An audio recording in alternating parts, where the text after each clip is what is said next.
น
้องเอ๋ยน้องพี่จากบ้านเมื่อไรน้องจึงจะได้คืนมาดวงใจพี่จ้าน้องมาทิ้งพี่ให้อยู่ลำพังดังเรือน้อยลอยทะเลว้าเหวสิ้นหวังเสียงสั่งยังฟังหัวใจแววดังฟังคล้ายเธอมาครำครวญมองท้องนาวันให้ใจหายไม่ไหวคิดไปถึงคราวอบอุ่นเคยมีน้องอยู่เชิญชวนเย้ายวนและชวนสวัสดิ์ตรึงมาครานี้ดวงใจพี่ไม่คิดถึงทิ้งพี่รำพึงคะนึงถึ ถึงอยู่โยธพระทูคู่ใจ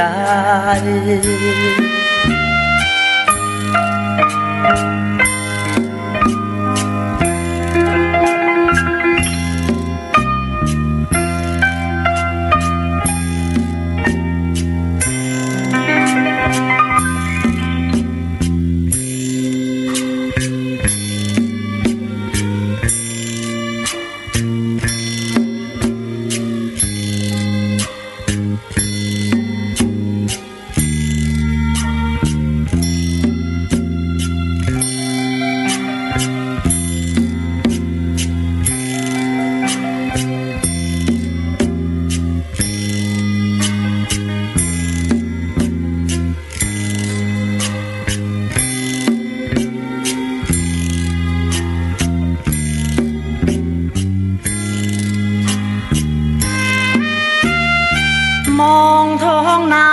หวนหายใจหายไม่วายคิดไปถึงคราวอบอุ่นเคยมีน้องอยู่เชิญชวนเย้ายวนและชวนสวัสดิ์ตรึงมาครานี้ดวงใจพี่ไม่คิดถึงทิ้งพี่รำพึงคนึงถึงอยู่โยธพระทูคู่ใจ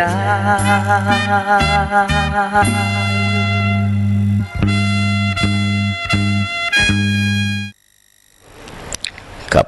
พระคู่ แล้วก็ครวญถึงน้องนะครับในยุคนั้นพี่เป้ายังมาเป็นนะครับ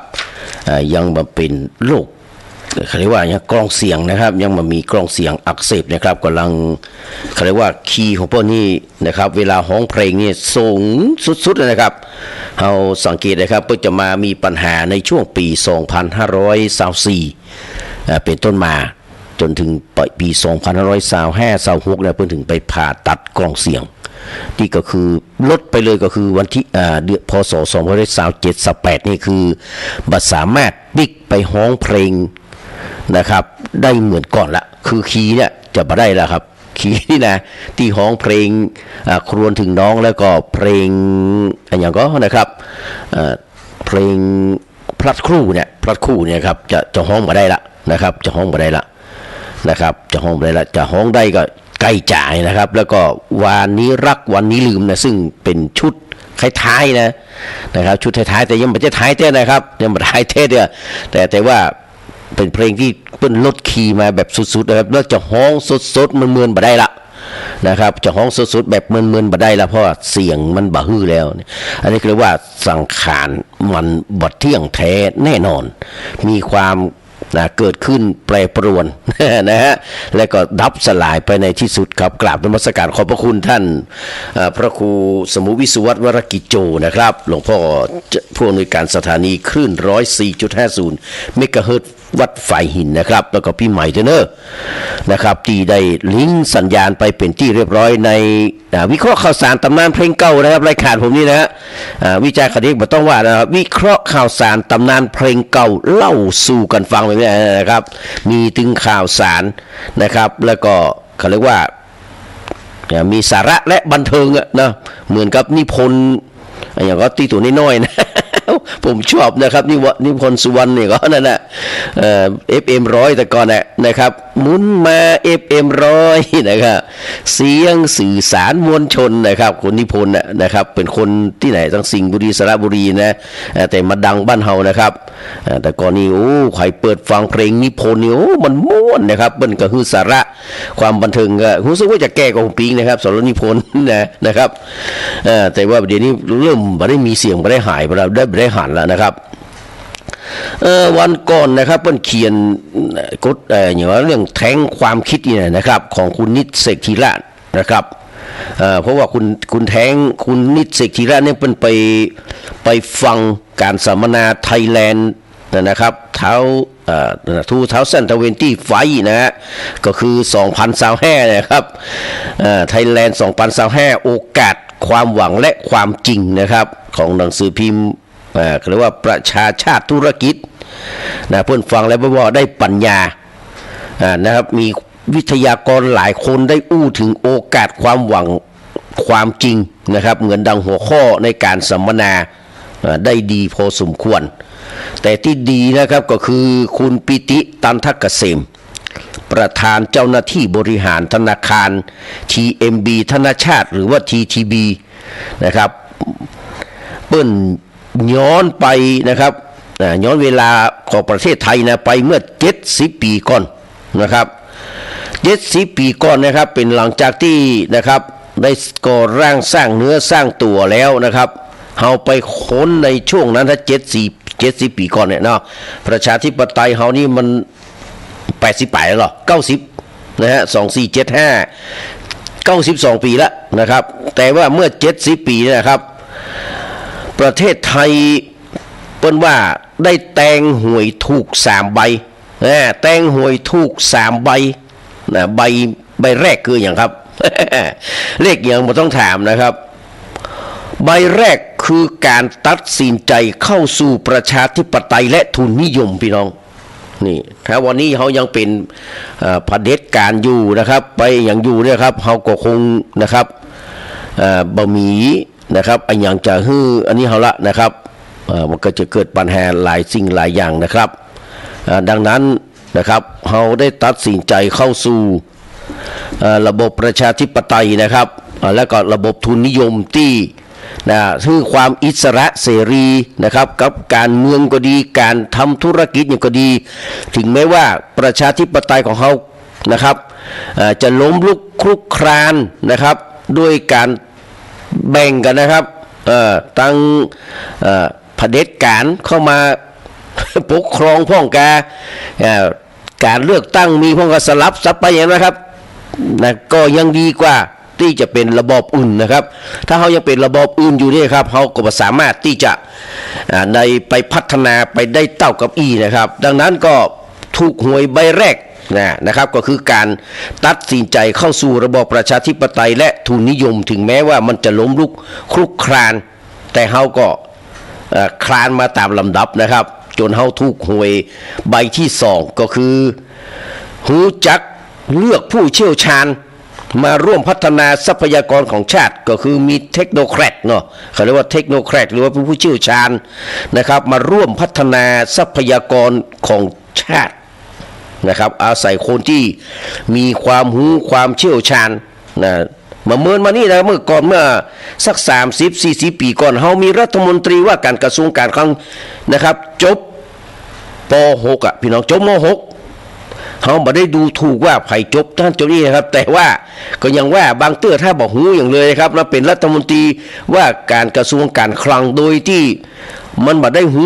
ต้นสายไปเหตุอย่างแค่เป็นผู้ไปดูแลนะครับแบงก์ชาติเปิ้นจะเป็นจะใดเปิ้นมีนโยบายการเงินการคลังจะใดนะครับจะต้องเงินเฟ้อไม่ต้องมาฮึกเกินตะอันหรือว่าอย่างตามแต่นะครับถ้าคนมันมีความหูนะครับตะกอนหาจะได้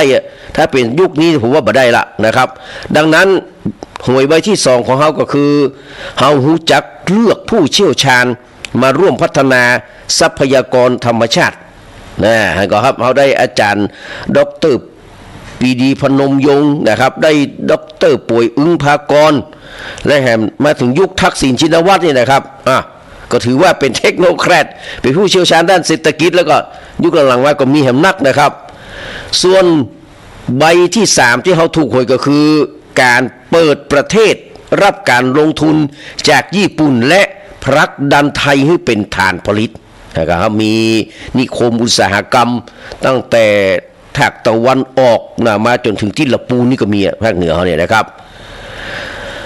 หลังจากหวย3ใบนะทำให้เศรษฐกิจไทยนะครับมันใหญ่มันโตมาจนถึงปัจจุบันเนี่ยพี่น้องมาถึงทุกวันนี้นะเพราะเขาถูกหวย3ใบนะแต่สิ่งที่กำลังจะเผชิญหน้าในขณะนี้ก็คือพลังขับเคลื่อนนะครับที่มาจาก หวย3 ใบนี้มันกำลังจะหมดมันกำลังจะหมดมันกำลังจะม้วยลงพี่น้องนะครับปัจจุบันประเทศไทยมีรายได้ต่อหัวเนี่ยต่ำขนาดนะครับอัตราการเติบโตก็ต่ำมันทำให้เกิดก่อปัญหาการเหลื่อมล้ำความเหลื่อมล้ำมีทั้งระดับโลกและความเหลื่อมล้ำระดับชาตินะครับซึ่งว่าประเด็นนี้นะครับพี่น้องหลายคนเข้าใจแล้วประเทศไทยเนี่ยเหลื่อมล้ำนักที่สุด เหลื่อมล้ำนักที่สุดนะครับต้องบอกตรงๆเลยครับในเอเชียเนี่ยนะครับประเทศไทยนี่เหลื่อมล้ำนักที่สุดคนรวยก็รวยแบบสุดๆนะครับแต่ว่าก็ไปเพราะว่าเปิ้นเป็นเจ้าของนะมีที่ดินนักขนาดตั้งใดกับมีที่ดินโอ้โหเฮามาพอคนที่นะครับบ่มีที่ดินจะอยู่บ่มีที่ซุกหัวนอนก็มีบ่เลอะเยอะแยะนะครับมันลักลั่นกันน่ะมันเหลื่อมล้ำกันนะครับคนที่มีก็มีแต่คนที่บ่มีก็บ่มีเลยเป็นหนี้เป็นสินก็ยิ่งหนี้ครัวเรือนสูงนักเท่าใดก็ยิ่งความเหลื่อมล้ำก็จะนักขึ้นไปเรื่อยๆทุกอันนี่นะครับก็เลยทำให้ประเทศไทยเนี่ยครับเพราะว่ามีความลักลั่นนักขนาดนะครับคนที่มีที่ดินนักก็นักขนาดคนที่บ่มีก็บ่มีเลย แต่ว่าปะคนขับรถตู้นะครับที่วัด7 ยอดเนี่ยเพิ่นก็บอกว่าโอ้เพิ่นจ้างผมไปเตะบ้านที่พวกนี้มีปิดปันให้หลายที่นะครับบางคนนี่ยืดเอาเข่ากระโดงไปเข้าตัวเก่าก็มีเพื่อว่าเป็นทางรถไฟเป็นที่ของทางรถไฟนะครับการรถไฟแห่งประเทศไทยนะครับมาตั้งแต่สมัยร.5 ร.6แล้วนะครับเปิ้นมอบคือทางรถไฟนะครับมันยังไปบอกว่ามันเป็นของป้อมันเนี่ยนะครับเนี่ยมันจะไปฝังหัวมันที่ไหนมันเหลือครับมันจะเอาไปที่ไหนมันเหลือเนาะเนี่ยคือยกตัวอย่างไม่ได้ว่าใครนะครับเพิ่นมีเขาก็ยินดีตัวนะครับ แต่ถึงความเป็นจริงว่ามันเกิดความเหลื่อมล้ำแบบนี้พี่น้องดังนั้นนะครับคุณปิติก็พอว่าไทยเขาเนี่ยกำลังเผชิญหน้ากับปัญหาโครงสร้างเศรษฐกิจก็คืออธิบายได้ว่าประเทศไทยเนี่ยมีบริษัทใหญ่ที่แข็งแรง 2% ของประเทศไทยและมีการจ้างงาน 16%นะ100ก็คือจ้างแค่6เนาะการจ้างก็16 หมายความว่านะครับหากบริษัทใหญ่เจ๊งเนี่ยพี่น้องนะครับจะกระทบต่อคน 16%นะครับเพื่อนจ้างเท่าไรก็จะเสี่ยงนักท่านะหมายว่าจะเจ๊งนักท่านะครับคนที่ไปรับจ้างเพื่อนเลิกจ้างนี่นะก็เหมือนกับช่อง3เลิกจ้างพนักงานหมดนะครับตกแต่ว่าดีที่บางคนอยู่มา10 ปี20 ปี19 ปี20 ปีก็มีนะครับสะสมไว้นักละตกงานก็ไม่เป็นไรนะครับก็เหมือนกับตกบนฟุกเหมือนกัน ดังแล้วก็บริษัทใหญ่เจ๊งเนี่ยจะกระทบกับคน 16% กระทบกับการลงทุนแห่ง 60% และกระทบกับ GDP ผลิตภัณฑ์มวลรวมนี่นะครับ 43% ในขณะที่บริษัทขนาดกลางและขนาดย่อมหรือว่า SME ที่เราได้ฟังกันตลอดเลยนะครับมีอยู่ 98% พี่น้องนะครับมีการจ้างงาน 46% เนอะพี่สุภาเนอะนะครับพี่สุภาที่จะฟังอยู่นะครับมีอยู่ 98% มีการจ้างงาน 46% คือเกือบเกินหนึ่งนะครับของแรงงานประเทศนะพี่น้องบ้านดังไม่จ้องก็ฟังเอาเนอะนะครับแต่ลงทุน 15% สร้าง GDP ได้ 42% พี่น้องพอๆกับบริษัทใหญ่เหมือนกันถ้า SME ไปบ่ฮอดผลที่เกิดขึ้นจะกระทบต่อภาคแรงงานสูงถ้าโครงสร้างเศรษฐกิจมันเป็นแบบนี้เป็นว่าประเทศไทยจะอิดจะอ่อนจะเหนื่อยต่อไปและจะยิ่งเหนื่อยขึ้นนะครับจากสังคมสูงวัยพี่น้องขอสังคมสูงวัยแน่นอนนะครับหลายคนก็เริ่มเป็นนะเฮาเนี่ยปีหน้าก็จะเริ่มเป็นแล้วนะครับนะปีหน้าปีในจะเริ่มเป็นอาจารย์สายลุงเป็นไปแล้วนะชชนะมานเป็นไปแล้วครับ เหลือเป็นนายนิสมยังมาเป็นเตื้อนะครับนี่รัฐบาลที่เริ่มจะจนเพดานและอื่นๆแห่งหลายอย่างพี่น้องปัญหาสังคมยังนักอยู่นะฮะ เปิ้นว่าหลังจากที่ฟังความจริงแล้วเนี่ยนะครับ ความจริงที่หดหูเลยนะในวิกฤตมีโอกาสพี่น้องนะครับเขาก็มาดูโอกาสและความหวังนะครับท่านปิติซึ่งเป็นประธานเจ้าหน้าที่บริหารธนาคาร TMB ธนาชาติเขานี่นะเปิ้นพอว่าไทยก็มีดีเหมือนกันเนอะนะไม่ใช่ว่ามีแฮอย่างเดียวมันก็มีดีมีอย่างพ้องเช่นการแพทย์ของไทยนี่อยู่แนวหน้าระดับโลกนี่ไทยมีโครงสร้างพื้นฐานทางโทรคมนาคมที่ดีระดับโลกไทยเป็นประเทศที่มีคนอยากจะมาเอี่ยวอย่างที่ผอ.ดร.เพชรวรรณว่าแกนะครับว่าการจะเอาไผ่มาเป็นรัฐมนตรีท่องเที่ยวการกีฬาเนี่ยมันต้องเอาละออนรุ่นใหม่ที่วิสัยทัศน์กว้างไกลไม่ใช่เอาคนเท่า70-80ซึ่งตึงเลยครับคนเท่า70อย่างใดก็จ้างเด้อมันถึงมาได้ครับมันก็มองโลกตัวอย่างหาหลายที่ครับที่เพิ่นบริหารงานมาเมินเนี่ยความจริงผลงานเพิ่นก็ดีนะแต่ว่ามันอยู่ไปเนี่ยมันหลายอย่างนะครับอยู่วัดพระสิงห์เมินแล้วไปกับพอก็กำแพงวัดพระสิงห์มันรอดมาตั้ง 92.5 แล้วเนี่ยเนาะ มันรอดมาแล้วเพราะว่าอยู่เมินแล้วไปไงยกตัวอย่างนั่นจะว่าไปนะครับก็เหมือนกันนะครับคนที่มันอยู่เมินล้ำไปละมันจะไปมองไปไหนบ่ได้ละนะครับเอาเขามันก็เหนื่อยล้ากันเนาะดังนั้นคนที่จะมาเปลี่ยนรัฐมนตรีว่าการกระทรวงท่องเที่ยวและการกีฬานั้นมันจะต้องเป็นละออนอย่างผอ.ดร.เพชรวัฒน์เพิ่นว่านะครับแต่เอาเสือกเอาคนเท่ามาเปลี่ยนเนี่ยโอ้ไปเก็บบดีสิ่งที่เพิ่นสร้างไว้วางไว้เปลี่ยนเนี่ยนะครับเปลี่ยนเนี่ยเขาก็เข้าใจครับเหตุผลทางการเมืองนั้นมันมีหลายอย่างสลับซับซ้อน1+1มันไม่ได้เป็น2มันจะเป็น4เป็น5หรือว่าติดลบก็มีนะครับอันนี้เข้าใจอยู่แต่ว่าควรจะคำนึงถึงประเทศชาติมากกว่าพรรคนะอันนี้ก็ฝากไว้กับผู้หลักผู้ใหญ่ในพรรคเพื่อไทยนี่แหละนะฮะซึ่งผมก็ให้ความเคารพนับถือมาตลอดนะครับดังนั้นประเทศไทยเป็นคนที่แบบประเทศที่คนจะมาแอวนะครับไทยเป็นประเทศที่มีเงินสำรองนี่สูงนะครับเป็นประเทศที่มีการส่งออกวัตถุดิบที่ดีมีแรงงานแฝงเป็นจำนวนนักนะครับอันนี้คือข้อดีแต่ข้อเสียก็คือพี่น้องเนี่ยนะครับจะมาจวนกันลงถนนทำไรแก่บดีตายแล้วครับพี่น้องประเทศชาติพังชิบหายมาตั้งแต่ปี49ละนะฮะตั้งแต่48 49มาแล้วนะครับจวนกันลงถนนเนี่ยหลายรอบหลายครั้งหลายหนนะครับเขาก็ลงเหมือนกันนะแต่ห้ามไปย่อย่างอันห้ามไปปิดถนนหนทางนะครับห้ามไปปิดล้อมสนามบินนะห้ามไปย่อันนะคนแสดงมันมีเส้นหรอกนะครับมันได้ไปย่อันนอกจากโดนยิงตายนะคนเสื้อแดงนะครับแต่คนเสื้อเหลืองไอ้สลีไว้ก็ปปสทั้งหลายนี่เส้นมันใหญ่ฮะก็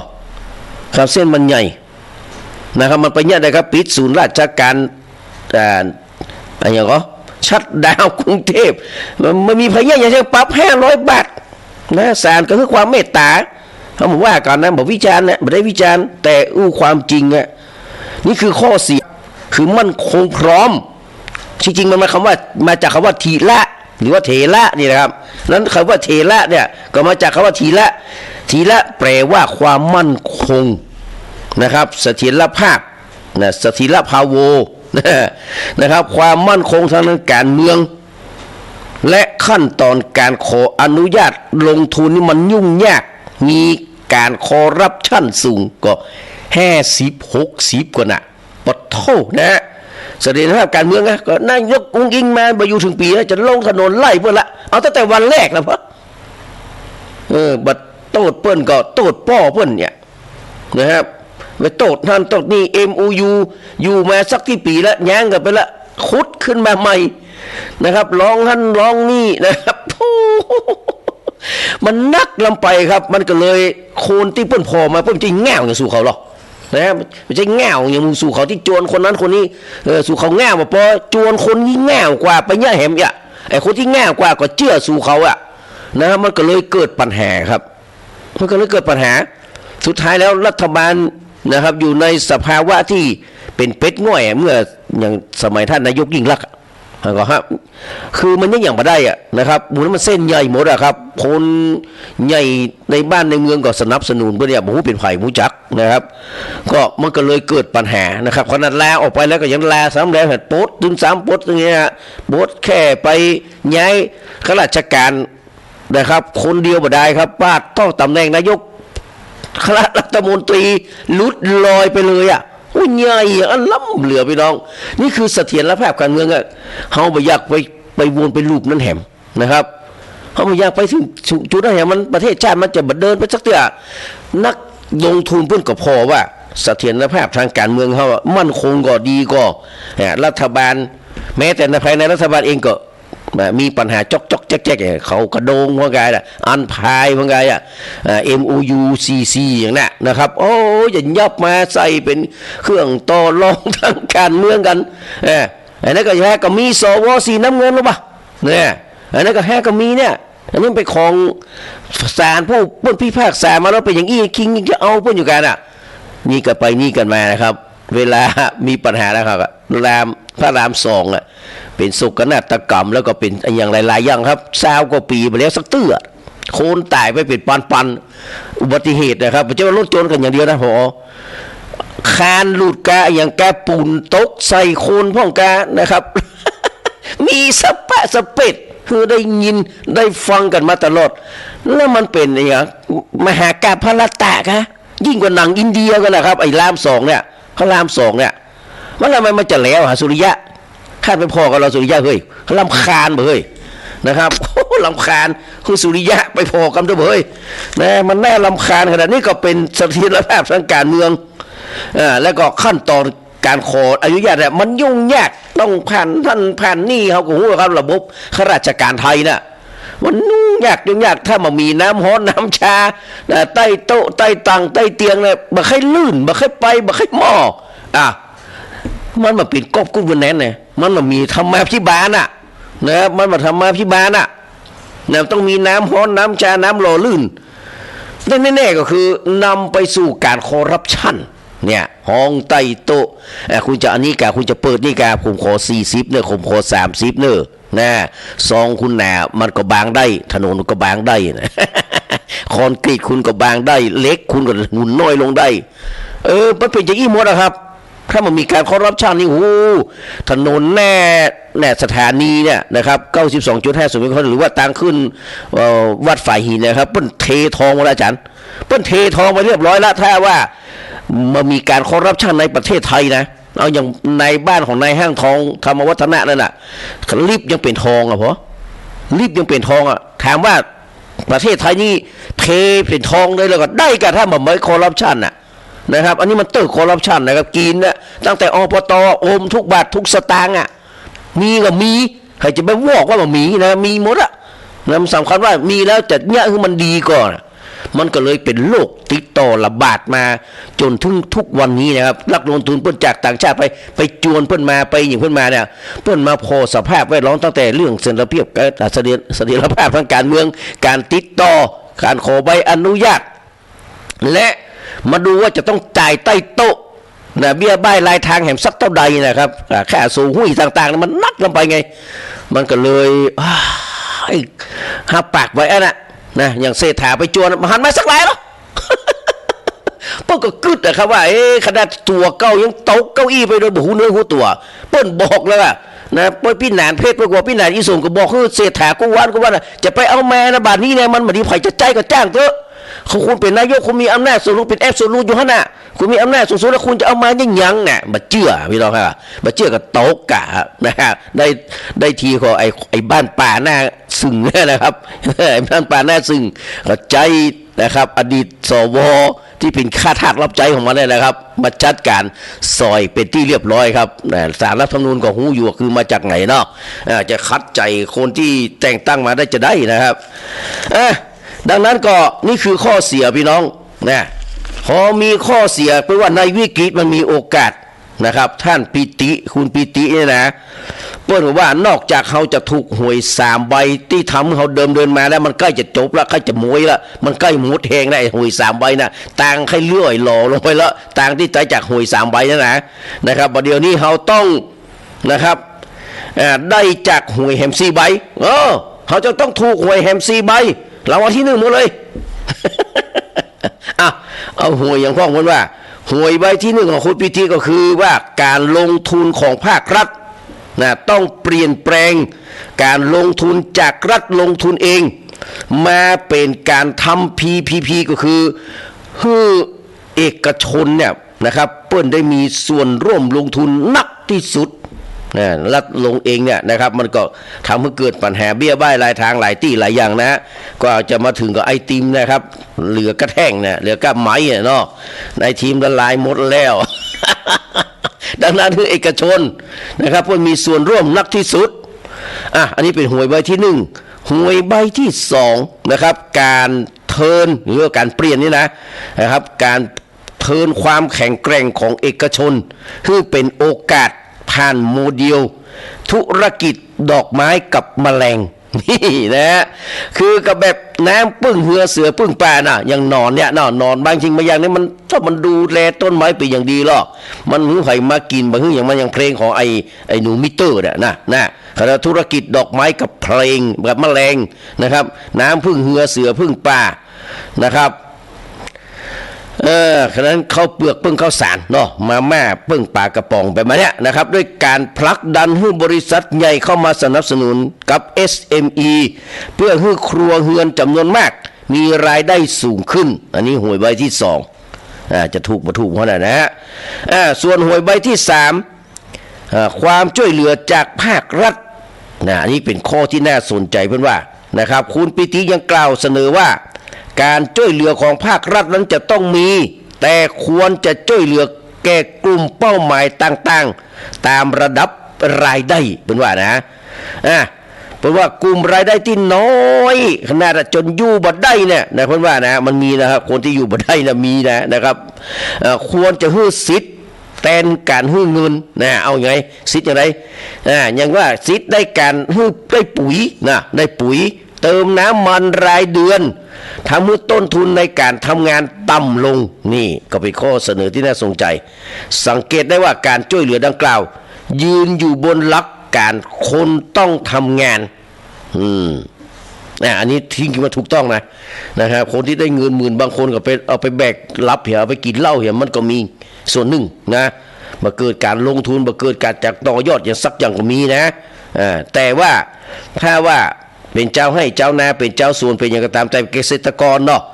เปิ้นฮื้อสิทธิ์แต่งเงินนี่หมายว่าฮื้อเอาปุ๋ยเอาไปเลยเอาปุ๋ยทำงานแบบนี้ดีมากเอาปุ๋ยไป50 แกน แล้วก็ถ้ามีไก่ก็เติมน้ำมันฮื้อเอาเดือนนี้ฮื้อไป3 ปันไปก้าน้ำมันนี่แต่นั้นเขาก็ไม่ต้องเสียเงินซื้อน้ำมันหรือว่าเสียก็เสียน้อยลงเสียเกินนึงประมาณนี้นะครับทำให้ต้นทุนในการทำงานนี่มันต่ำลงเขาก็ต้องซื้อเงินด้วยซื้อปุ๋ยก็ได้ฟรีเนาะหรือว่าได้เกินนึงเคยซื้อ15 กระสอบหรือก็7 กระสอบกึ่งก็ลดต้นทุนมานะครับอันนี้กลุ่มรายได้น้อยนะครับกลุ่มรายได้น้อยเนี่ยควรลดภาระการค่าครองชีพเพิ่มกำลังซื้อผ่านสิทธิ์นะครับช่วยจ่ายหรือว่าโคเพเช่นคนละกึ่งที่ผ่านมาเนี่ยก็โอเคกลุ่มรายได้สูงขึ้นมาน่าจะได้สิทธิ์ในการคืนภาษีเพื่อกระตุ้นการจับจ่ายอย่างมันก็เขาไปเอี่ยวเมืองรองนะครับไปเอี่ยวเมืองรองก็หมายถึงว่าเชียงใหม่ไม่เอาไปเอี่ยวตั้งแต่กระแปงเป็นเมืองรองนะธรรมดาแล้วนำมาหักสีมาหักเรียกว่านำมาหักภาษีนะครับรายจ่ายปลายปีได้เป็นต้นอันนี้ก็เป็นข้อเสนอนะครับเป็นหวยใบที่ 3ส่วนหวยใบที่ 4ก็คือนะครับ global trend นะครับคือเป็นการรับมือเกี่ยวกับแนวโน้มที่โลกนี้จะต้องมีพี่น้องเป็นสิ่งที่จะต้องเกิดและเป็นโอกาสของธุรกิจเช่นเรื่องของเศรษฐกิจสีเขียวเป็นต้นนะครับดังนั้นสิ่งที่คุณปิติเพิ่นได้อู้มาพี่น้องเขาฟังแล้วก็จะมีกำลังใจเพราะว่าแม้ไทยจะอยู่ในจุดที่ตกต่ำแต่ก็ใช่ว่าจะไต่ระดับเพิ่มเพดานทางเศรษฐกิจขึ้นมาบ่ได้ฟังแล้วก็ยังหวังว่าประเทศไทยนะครับจะมีหนทางที่เจริญ แต่ละฝ่ายก็หูเส้นทางที่จะเตียวไปสู่เป้าหมายนั้นเพียงแต่ว่าพี่น้องเนี่ยเราต้องลดอคติความลำเอียงเพราะความรักใคร่นะครับฮักลุงจะได้ก็ตึงหันลุงดีกว่า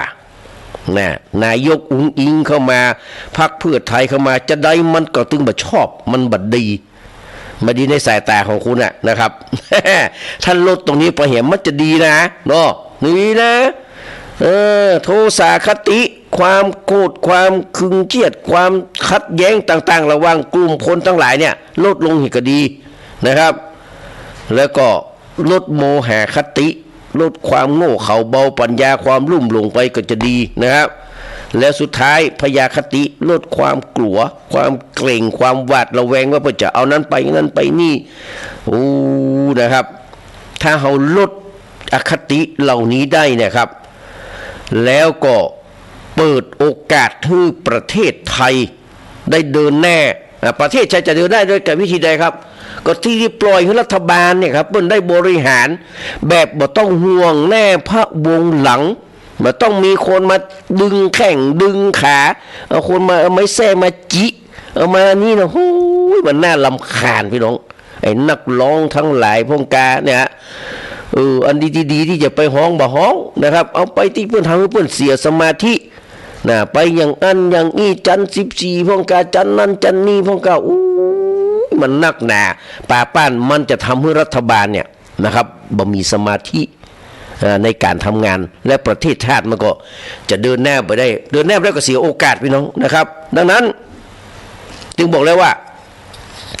มันต้องรักษาเสถียรภาพการเมืองให้มั่นคงนะครับคือการเมืองเขาเนี่ยจะต้องรักษาเสถียรภาพให้มั่นคงตั้งแต่นายกมาตั้งแต่รองนายกตั้งแต่รัฐมนตรีมาจนถึงข้าราชการเนาะนะครับตัวที่เป็นพวกที่มันอะไรอย่างเงี้ยทวงเป็นตัวทวงในการลงทุนเนี่ยต้องถูกบั่นทอนหาวิธีการที่มันง่ายขึ้นแล้วก็โปร่งใสขึ้นนะครับปราบการทุจริตคอร์รัปชันนะครับคือมันเบาบางไปนะผมว่าสิ้นสุดนี่มันมีเสี่ยงสุดที่มันมีในประเทศไทยนะแหมล้านปีมันเสี่ยงเลยนะครับการเรื่องปราบปรามคอร์รัปชันนะแต่ขอให้มันดำเนินไปอย่างต่อเนื่องไม่ใช่เอาเป็นไฟไม่เฟียง ไฟไม่ฟางนะครับเราต้องย่าอย่างต่อเนื่องนะครับยาบงยาบ้ายายาอีอย่างทั้งหลายที่มันแถลงออกข่าวว่านั่นทำให้มันต่อเนื่องไม่ใช่ถ้าเอาแหล่งแน่เอาผลงานนะครับเหมือนกับที่ตำรวจการเนี่ยจะไปแค่จะเอาเลื่อนยศเลื่อนตำแหน่งเนี่ยแต่อันน่ะไล่แล้วก็กูหายแซบหมดละนะดังนั้นก็ต้องยึดประโยชน์ของคนส่วนใหญ่ไว้และก็เสียสละประโยชน์ส่วนตัวนะคุณสนธิเนอะนะครับคุณก็ใกล้นะ78แล้วคุณสนธิแกนะนายกทักษิณ3 ปีก็หรอกมันจะเต่าเดียวกันนะครับสนธิกับมันนายกทักษิณเป็นเพื่อนกันก่อนนะครับผมยังเคยได้ยินคุณสนธิว่านะครับว่าตั้งแต่มีนายกรัฐมนตรีวันนี้ครับนายกทักษิณนี่ดีที่สุดเก่งที่สุดเลยอยากจะให้ปิ๊กมาใจกำนันนะท่านสนธินะครับด้วยความเคารพ แล้วก็เมื่อเขาหันประโยชน์ของคนส่วนใหญ่ลดประโยชน์ของส่วนตัวลงไปเนี่ยนะครับมาร่วมกันเติมพลังให้กับประเทศไทยได้ขับเคลื่อนไปข้างหน้ากันต่อเนี่ยครับประเทศไทยเขาก็จะมีโอกาสที่จะได้ลืมตาอ้าปากพี่น้องประชาชนทั้งหลายก็จะได้มีความใกล้เคียงกันนะครับจะไปมาทัดเทียมเท่าเทียมมันมีทางครับที่พรรคการเมืองกันพรรคหนึ่งนี่นะที่เรียกร้องความเท่าเทียมความทัดเทียมนะคิงจะไปเสาะหาป้อคิงย่างอย่างเนี้ยมันต้องมาได้ครับมันมีทางคนเฮาเนี่ยเพราะกัมมังสเตวิภัชตินะครับหินะปณิตายะเนี่ยนะครับมันการกรรมเนี่ยการกระทำของแต่ละคนเนี่ยมันจำแนกแบ่งสัตว์ทั้งหลายแบ่งคนทั้งหลายเนี่ยออกไปอยู่แล้วคือประณีตที่ละเอียดมันอยู่ที่ผลการกระทำเนี่ยพวกคนบัดเชื่อนะครับบัดเชื่อกรรมไงบัดเชื่อกรรมบัดเชื่อผลของกรรมบัดเชื่อการกระทำอย่างสักอย่างเดี๋ยวหน้าทะลุบุกไปเรื่อยๆนะครับเรื่องบดีก็มาเรื่องบดีที่จะ จะมาเนี่ยประเดี๋ยวนี้ก็จะเนี่ยจะขอเนี่ยนะครับจะขอทำจะเอาอิสระแบบนั้นมันไม่ได้ครับคนเรามันไม่ได้กรรมมันเป็นของสิ่งจำแนกถ้าคุณไปเชื่อกรรมมันมีทางที่คุณจะเจริญและมันมีทางที่คุณจะเอาชนะใจคนตึงประเทศได้มันมีทางครับคุณดันทุลังเอาหัวโจนกำแพงไปเรื่อยๆนะครับมันมีทางที่คุณจะใหญ่ได้จะใหญ่มาเพื่อตัดคอขว้างให้ปาดคอขว้างให้นะครับแต่อันน่ะของเพื่อนยังมีดาบเพื่อนยังมีมีดเพื่อนยังมีปืนมีอำนาจมีอย่างสักอย่างครับตัวคุณใหญ่ขนาดไหนจะจ้าง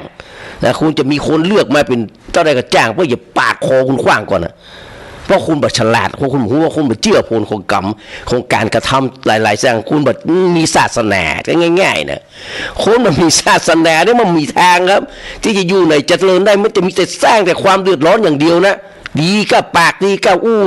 นะครับจะง่ายอย่างมาได้เลยก็อย่างที่หันที่น้ำท่วมที่ผ่านมาเขาก็หันรู้เช่นเห็นชาติว่าไอ้คนดีก็ปากไอ้คนนี้ปากมาสิ้นกินน้ำนมเนี่ยมันดีก็อู้ได้อย่างเดียวแต่การกระทำมันตรงกันข้ามพี่น้องเลิกลงใดได้ปลื้มกับสิ่งเหล่านี้เนี่ยนะอันนี้ก็ตัวทวงความเจริญเหมือนกันเนี่ยบอกว่าจะสร้างความเจริญแต่บอกหูตัวว่ามึงเนี่ยเป็นตัวทวงความเจริญสมัยแฮเตอร์มาฟังเพลงกันต่อเดี๋ยวเขาก็มาฟังบทความดีๆนะฮะวันนี้มีหลายเรื่องหลายราวที่จะมาอู้มาแจกกับบรรดาพี่น้องเนอะนะครับพร้อมกับข่าวสารมาถึงคิวลุงหมาละ คิวลุงหมาละตะกี้พี่น้องตังไม่จ้องเนาะเดี๋ยวผมมันแบบมีวิบาอดุลนะวิบาอดุลมันมีจะอยากเปิดเพลงบอลสุดท้ายแล้วก็สุชาติแห่ง3เพลงชดเชยไปเลยก็ฟังเพลงเลยครับเพลินพรมแดนคนเดินดินเนาะและจดหมายบรรยารักษ์และแถมแห่งเพลงหนึ่งนะซึ่งวันนี้อยากจะบอกกับพี่น้องทุกคนว่าอย่าลืมเมืองไทยเราอยู่ด้วยกันเนี่ยไปไหนตึงมาได้แล้วมันมีที่ไปละนะครับอยู่ด้วยกันให้อยู่แบบสันติสุขแล้วก็สร้างสรรค์นะครับถ้าเนี่ยมาได้ก็บ่ต้องไปเนี่ยบ่ต้องไปคัดไปขวางเพื่อนนะครับสิทธิเสรีประชาธิปไตยมันมีอยู่แล้วครับการแสดงออกได้หลายอย่างแต่แสดงออกด้วยการปราศจากอคติคือความลำเอียงครับตราบใดที่คุณเนี่ยแบบลำเอียงก็คุณแบบชอบคุณจังคุณแง่วโง่เขาเบาปัญญาคุณกลัวอย่างนี้นะมันมีทางครับมันก็จะได้ถึงแม้คุณจะล้มรัฐบาลได้กินอะไรมันประเทศไทยก็ได้ก็คุณไปเอาประเทศแกนมาคุณไปเอาทหารมาปกครองประเทศมาได้เรื่องได้ราวกี่ปีมาแล้วมันดีขึ้นมาบัดดีสักอย่างมีเรื่องความมั่นคงนะอย่างเดียวมันมาได้ครับกินมาอิ่มนะเรื่องความมั่นคงนะครับมาดูเรื่องเพลงเนาะเพลงนะครับเจ้าของเพลงนี่ก็คนตึงคนแต่งคนฮ้องเนี่ยคือเป็นคนเดียวกันครับตายหมดละ เพลินพรมแดนก็มีแล้วครับเหลือแต่จื่อแล้วนะครับฝากไว้ในปฐพีนี้ด้วยบทเพลงที่เป็นอมตะครับ3เพลงนี้ครับเรียนเชิญนะครับ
ยังไม่มีใช้อีกเพชรพันอะไรหรือพี่ก็ยังไม่มีเลยคืนคำยังไม่มีคู่กอดคงเอ่ยต้องเลยจำทนเพราะเรามันคน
ลืมเมืองไทย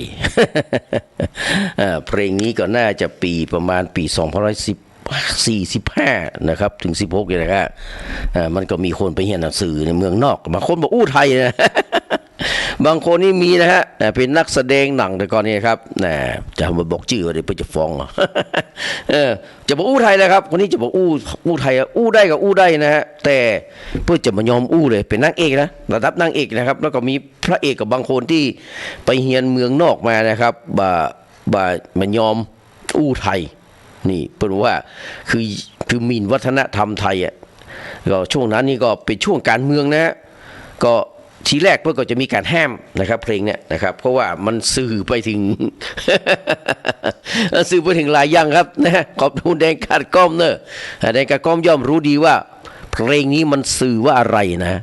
ความจริงแล้วถ้าจะอู้ก็ต้องอู้หลังใหม่นะขอบคุณแม่นรักพักหวานนะครับเพื่อนรักแม่เรนูวันนั้นบหันเนอะแม่เรนูเพิ่นไปเพื่อนในหลวงนั่นเนอะเพิ่นไปวัดป่าเป้าไหนเนอะงานศพมันเป็นเจ้าภาพสังฆทานชุดละ 3,000 บาทแต่นั้นไม่ได้หนูนะแม่นงรักจะขอฟังเพลงหมาป่ากับลูกแกะแล้วก็พนมนพพรอัดอั้นตันใจนะครับแล้วก็ป้าดาเนาะจะฟังเพลงของไผ่ก็ลายกะไผ่วันลูกเพชรไผ่วันลูกเพชรกับธานินอินทรเทพส่วนพี่อิ๋วก็จะฟังเพลงสายันสัญญาเดี๋ยวได้ฟังอย่างแน่นอนครับขอบพระคุณทุกคนทุกท่านนะครับหลายสายที่ไม่ได้รับสายนะครับเดี๋ยวก็ทยอยโทรมาเนอะนะครับขอบพระคุณเป็นอย่างยิ่งนะครับขอบพระคุณเป็นอย่างยิ่งเนอะเดี๋ยวเขาก็เข้ามาอู้เรื่องการบ้านการเมืองนี่ก็เอาบทความนะครับพี่น้องนะครับยังอยู่กับผมครับรายการวิเคราะห์ข่าวสารตำนานเพลงเก่าเล่าสู่กันฟังนะครับจากสถานี 92.50 เมกะเฮิรตซ์นะครับองค์กรสาธารณประโยชน์รักเชียงใหม่แห่งหนึ่งและก็เมตตาบารมีธรรมลิงก์สัญญาณนะครับไปทางคลื่น 104.50 เมกะเฮิรตซ์วัดฝายหินนะครับโดยบารมีธรรมของท่านพระครูสมุวิสุวัฒน์วรกิจโจผู้อำนวยการสถานีนะครับต้องกราบนมัสการขอบพระคุณเป็นอย่างยิ่งนะครับมาดูพี่น้องเหตุการณ์3-4 อย่างนี้พี่น้องมีประมาณ 4-5 อย่างกับเหตุการณ์นะครับประมาณ7เหตุการณ์พี่น้องมาคิดดูดีนะพี่น้องว่ามันตรงกับเหตุการณ์บ้านเมืองในปัจจุบันนี้ก่อนครับพี่น้องเหตุการณ์ที่1โจรปล้นธนาคารพี่น้องได้ตะโกนนะครับได้ตะโกนออกมากำแรกนะครับคือคำแรกของเพื่อนเนี่ยเมื่อจักปืนออกมาเพื่อนตะโกนว่าหยุดนะทุกคนอย่าขยับเงินเป็นของรัฐแต่ชีวิตเป็นของคุณพี่น้อง พนักงานทุกคนรวมถึงลูกค้าที่มาใช้บริการนอนสงบนิ่งอยู่กับปืนพี่น้องบ่มีภัยกล้าที่จะเสี่ยงชีวิตตัวเก่าเพื่อไปปกป้องเงินของรัฐนะครับเฮาฮ้องสิ่งนี้ว่าเทคนิคการเปลี่ยนแนวคิดใจเทคนิคการอู้น้อยเดียวพี่น้องก็อาจเปลี่ยนแนวคิดคนฟังไปได้ไกลโขเหมือนกับหมู่บอททั้งหลายเห็นก็ครับที่มันจะจวนเขาไปลงทุนเนี่ยเห็นก็ครับบอกว่าบอทนั้นบอทนี้จะอยู่ในคอกหมดแล้วนะครับไอ้บอทนี้นะอยู่ในคอกเงินหลายล้านครับไปอยู่ไปเจ้าอยู่โรงแรมกับคืนละล้านนะไว้กินปูก็ประมาณตัวไว้100,000 ปลาย 200,000นะมันบอกว่าถ้าคุณบักกล้าทำเท่ากับคุณง่ายอยู่แล้วคุณชีวิตคุณก็มาเปลี่ยนพอคนได้ฟังกันหลงเชื่อเข้าไปร่วมทุนโดยเรียบร้อยครับแมงเม่าเข้ากล่องไฟไอ้โจนี่มันก็อู้ยะนะครับมันก็อู้ยะนะครับบอกว่าทุกคนอย่าขยับเงินเป็นของรัฐแต่ว่าชีวิตเป็นของคุณแล้วใครจะเสี่ยงพี่น้อง ของรัฐเนี่ยแปลว่าเงินของรัฐของหลวงนี่ตกน้ำมาไหม้เนี่ยตกน้ำมาไหลตกไฟบ่ไหม้ปล่อยมันเถอะ เอาชีวิตไว้ก่อนดีกว่านะป้าดานะ2ไม่ยิงคนหนึ่งพี่น้องนอนอยู่กับบนปืนนี่นะทำท่าจะกรีดร้อง ทำท่าจะเอ็กแอะโวยวายนะกันเนาะทันใดนั้นครับไอ้โจรก็ตะโกนใส่ไม่ยิงกันว่าเฮ้ยเฮามีวัฒนธรรมนะหมู่ผมทั้งหลายนี่มาปล้นแบงค์นะบ่ได้มาข่มขืนคุณ ฉะนั้นโปรดเงียบ very quiet นะvery quiet เข้าใจเงียบอย่าแย้งอย่าไม่ยิงคนนั้นปิดปากเงียบสนิทโดยทันทีพี่น้อง เฮาฮ้องสิ่งนี้ว่าเป็นการเป็นมืออาชีพนะการเป็นมืออาชีพนะตั้งมั่นในเป้าหมายอย่างเดียวบ่วอกแวกแล้วเดินหน้าตามเป้าหมายก็ลองไปกันลองมาเนี่ยว่านะจะไปเต็กจะไปเมฆเพื่อนมันจะเกิดเหตุการณ์อย่างแคมยังงอขึ้นมานะพี่น้องนะมันจะเกิดปัญหาตายังนั้นต้องเดินตามเป้าหมายนะตามเป้าหมายนะเป้าหมายนี่สำคัญนะฮะเคยไปทำบริษัทนะครับบริษัท MP นะง่ายๆนะครับกับไปตอนเขาไปอบรมกับเปิ้นใหม่ๆนะเปิ้นก็มีแชร์ความคิดเห็นเปิ้นบอกว่าเป้าหมายเนี่ยต้องยิ่งใหญ่แข็งแกร่งดังภูผาแต่วิธีการเนี่ยนะครับก็ขอให้มันเขียนไว้นะวิธีการเนี่ยเขียนไว้บนพื้นทรายถ้ามันบดีก็เปลี่ยนวิธีการไว้แต่เป้าหมายเนี่ยต้องเขียนไว้ที่ภูเขาหินภูผาหินลมมาแตะลมมาต้องน้ำมาอันนี้มันก็บรรลบเลือนหายไปนะเหมือนกับผีบ้าผีบ้าเนี่ยมันบัดดีเนาะมันเป็นบ้าเพื่อเอามาไว้โรงพยาบาลพยาบาลส่วนปรุงเนี่ย โรงพยาบาลส่วนปรุงนี่นะครับเอามาไว้โอ้ยหมอก็ห้องมาถามนะครับสัก 4-5 วันเนี่ยหมอก็ห้องมาถามว่านี่คุณนะครับอันนี้คุณจุ้ยมะสมมุติชื่อมาสักอย่างก็แล้วกันเนาะ คุณวรชัยเอาเฮียวรชัยกันนะคุณวรชัยนะครับหรือว่าคุณเจนวิทย์คุณเทียนวิทย์คุณน้อย พ่อเลี้ยงวัดเกตนี่แหละคุณเทียนวิทย์ถ้าคุณออกจากโรงพยาบาลไปแล้วนะครับคุณจะไปทำอะไรคงจะไปคว้างกระจกคงยาเนี่ยกะเรียบร้อยครับหมอบอกคือออกเตื้อนะหมอถึงบอกออกเพราะคุณเทียนวิทย์จะเอานะครับเอาหินไปคว้างห้องมาครั้งที่2ก็ตอบว่าอย่างนั้นน่ะก็เลยได้อยู่ไปนะครับแฮม2-3 เดือนเกิ้งปีอะเทียนวิทย์อยู่ที่โรงพยาบาลส่วนปรุงได้6 เดือนนะพอจะเข้าแน่หนาวพอดีนะครับหมอหันว่าอาการดีกูอย่างทักทายยิ้มแย้มปราศัยกับคนนั้นคนนี้แบบบะมีท่าทีว่าจะเป็นผีบ้าเลยนะฮะเพิ่งก็เลยนะครับห้องเทียนวิทย์มาถามแห่งกรรมนะครับของคุณขจรเนี่ยมาถามกันว่าคุณขจรคุณเทียนวิทย์ถ้าคุณออกจากโรงพยาบาลสวนปรุงไปแล้วคุณจะไปทำอะไรนะนอกจากผมจะไปขายข้าวเกรียบแล้วนะผมก็จะไปห้างโรบินสันเนี่ยมันใกล้นี่หรอกห้างโรบินสันแอร์พอร์ตนี่นะเซ็นทรัลแอร์พอร์ตพลาซ่าเนี่ยนะครับห้างโรบินสันเนี่ยว่าคุณจะไปทำอะไรไปทำอะไรครับไปทำอะไรคะนะหมอพวกก็ถามโอ้ยก็ต้องไปช้อปปิ้งกะช้อปปิ้งแล้วจะซื้ออะไรบ้างนี่หรอหมอก็ถามว่าโอ้ผมก็จะไปซื้อกางเกงวอร์มเสื้อวอร์มมาใส่กะเอาออกกำลังกายกะมาใจ คุณเทียนวิทย์ขจรก็ตอบนะครับว่ามาใจแล้วจะพยายามเจ้าถ้าบอกว่าน่ะก็คงก็จะไปเลาะเอาเอ็นมันมาเป็นกงสติ๊กหนังสติ๊กเนี่ยเป็นกงเนี่ยแล้วก็จะมายิงกระจกคงยาทอดวันนี้มันไม่ได้ออกเนี่ยนะอยู่ที่ส่วนปรุงให้อยู่อะ อยู่ที่ส่วนปรุงอยู่นะนี่คือเป้าหมายเพราะว่าเป้าหมายชัดเจนเหมือนกับผีบ้าส่วนปรุงนี่แหละนะดังนั้นพอนึกถึงผีบ้าส่วนปรุงก็เลยทำให้อาจารย์เนี่ยอย่างเขาที่เป็นนักร้องเนี่ยนะครับประเสริฐคาร์เนชั่นเพื่อก็เลยไปแต่งเพลงผีบ้าส่วนปรุงนั่งแต่งที่ไปเหี่ยว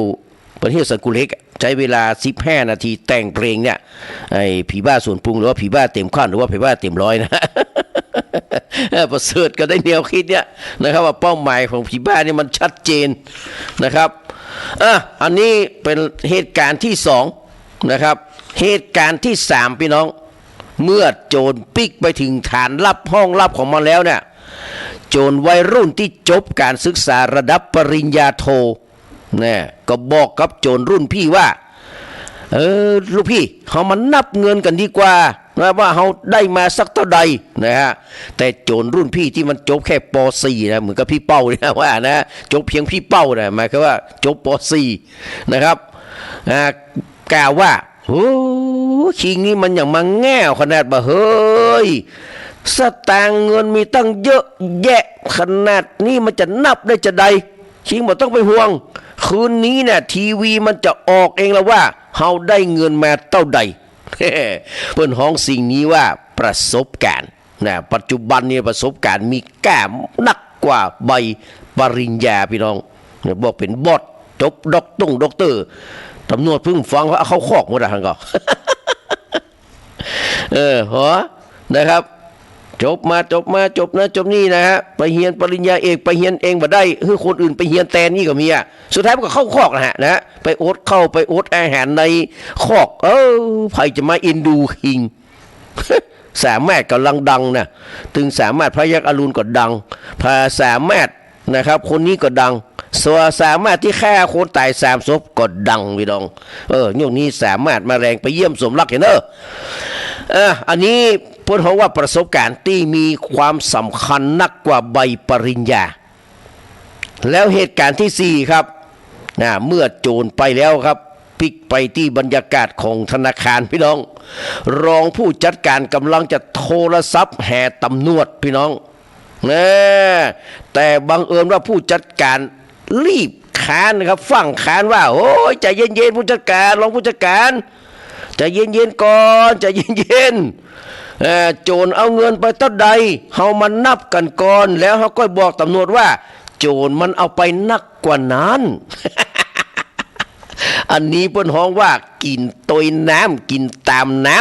ำกินตามน้ำปัตตะโตพี่น้องเหตุการณ์ยังวนเวียนอยู่ที่เดิมครับเหตุการณ์ที่5รองผู้จัดการก็เปรยว่าอันกาถ้าเป็นแบบนี้นะถ้ามีโจรมาปล้นธนาคารกู้เดือนนี่มันก็ดีกันเนาะ สิ่งนี้เฮาฮ้องว่าการเปลี่ยนวิกฤตคือเป็นโอกาสก็ล้องเถียงกันไปเถียงกันมาได้ปืนยิงกันได้กันเดือดร้อนความคิดเห็นมันมาตรงกันก็จะสามารถนี่กันที่ยิงกันได้กันเนาะกับผู้จัดการก็เลยเอาตามน้ำเลยลองผู้จัดการนะเปลี่ยนวิกฤตให้เป็นโอกาสให้เรียบร้อยวันถัดมาครับพี่น้องนะครับระดับที่6นี่นะแหม1 วันถัดมานะครับทีวีทุกช่องก็ออกข่าวว่ามีโจรมาปล้นธนาคารได้เงินไป100 ล้านบาทพี่น้องปวดเนาะไอ้หมู่โจรได้ยินก็ตกอกตกใจต้องปิกไปนับเงินที่ปล้นมาครับนับแล้วนับแผ่นนับทีละใบนับถนัดนับทีละใบได้ใบนับแล้วนับเพียงเป็น10 รอบ3 รอบแต่ว่ามันจะนับสักกี่รอบมันก็นับได้แค่20 ล้านพี่น้องโอ้โหโจรหัวหน้าโจรก็เลยกู้อย่างกราดเกลี้ยวนะครับโกรธแค้นอย่างสุดๆบอกว่าโอ้ยเฮาอุตส่าห์เสี่ยงเป็นเสี่ยงตายเข้าปล้นธนาคารกับลุกบุกไทยน่ะได้ออกมาแค่20 ล้านแต่ไอ้ผู้จัดการธนาคารเนี่ยหัวมันไวน้อยหวยมันไวน้อยเดียวบ่ได้มันกลับทำเงินได้นักกว่าเฮาถึง80 ล้านบาทความเป็นคนหัวไวมีไหวพริบปฏิภาณดีเมื่อบวกกับการศึกษาดีมันก็มีดีจากเองเนาะแต่บ่เฮ้ยเปิ้นเคยฮ้องสิ่งนี้ว่าความหูและปฏิภาณไหวพริบดีมีก้านักกว่าทองคำนี่ เหตุการณ์ที่6นะเหตุการณ์ที่7พี่น้องผู้จัดการธนาคารก็ยิ้มอย่างเริงร่าเพราะอยู่ดีๆก็มีเงินเพิ่มขึ้นมาแหม60 ล้านบาทบางคนถามว่า60 ล้านบาทจากการที่โจรมาปล้นธนาคารตะกี้บอกว่า80 ล้านมันใช่กะก็แหม20 ล้านมันก็ต้องแบ่งให้รองผู้จัดการกับทีมงานพ่อก่อนนะไปเอากินคนเดียวก็เดือดร้อนกะเฮาเรียกสิ่งนี้ว่าโคตรโกงชุบมือเปิบพี่น้องไอ้โจรเสื้อนอกที่มันมาปล้นธนาคารนี่นะครับที่มันมาอยู่ในธนาคารนะครับมันร้ายกาจยิ่งกว่าไอ้โจรปล้นแบงก์เงินโจรปล้นแบงก์มันให้สาวแล้วนะครับมันโจบไปแล้วนะครับมันจะไปบอกไผก็บอกมาได้กันเนาะมันนับแค้นขนาดแต่มันจะไปแจ้งความตำรวจนะว่าผมได้แค่20 ล้านมันก็คุ้มละมันก็เลยเอาตานะแต่ไอ้โจรเสื้อนอก เสื้อสูทที่อยู่ในธนาคารนะพี่น้องมันร้ายกาจยิ่งกว่าไอ้โจรปล้นแบงค์พี่น้องเพราะฉะนั้นในรัฐสภาก็ดีในรัฐบาลก็ดีในหน่วยราชการที่ไหนก็ตามแต่ในที่ไหนก็ตามในธนาคารก็ไหนก็ตามแต่นะครับผมว่ามีอย่างอี้แหมนักครับไอ้โจรเสื้อนอกเนี่ยนะครับนักขนาดมันแน่กลัวกว่าไอ้โจรทั่วไปที่ไปลักชิงวิ่งราวตามนี้นะมันเอาตะเยะพี่น้องมันเอาตะเยะ มันจะไปเอานักนะแต่ว่าไอ้โจรนี่ครับมันต้องเอากำเดียวกับโจรแค่ปล้นแค่20 ล้านแต่ไอ้ผู้จัดการธนาคารมันนี่เอาเป็น80 ล้านไปแบ่งกันนะปวดท่าพี่น้อง นี่คือเหตุการณ์นะครับที่กำลังดำเนินและเป็นไปนะครับในขณะนี้นะในประเทศไทยนะครับขนาดเขากระดงพูดว่า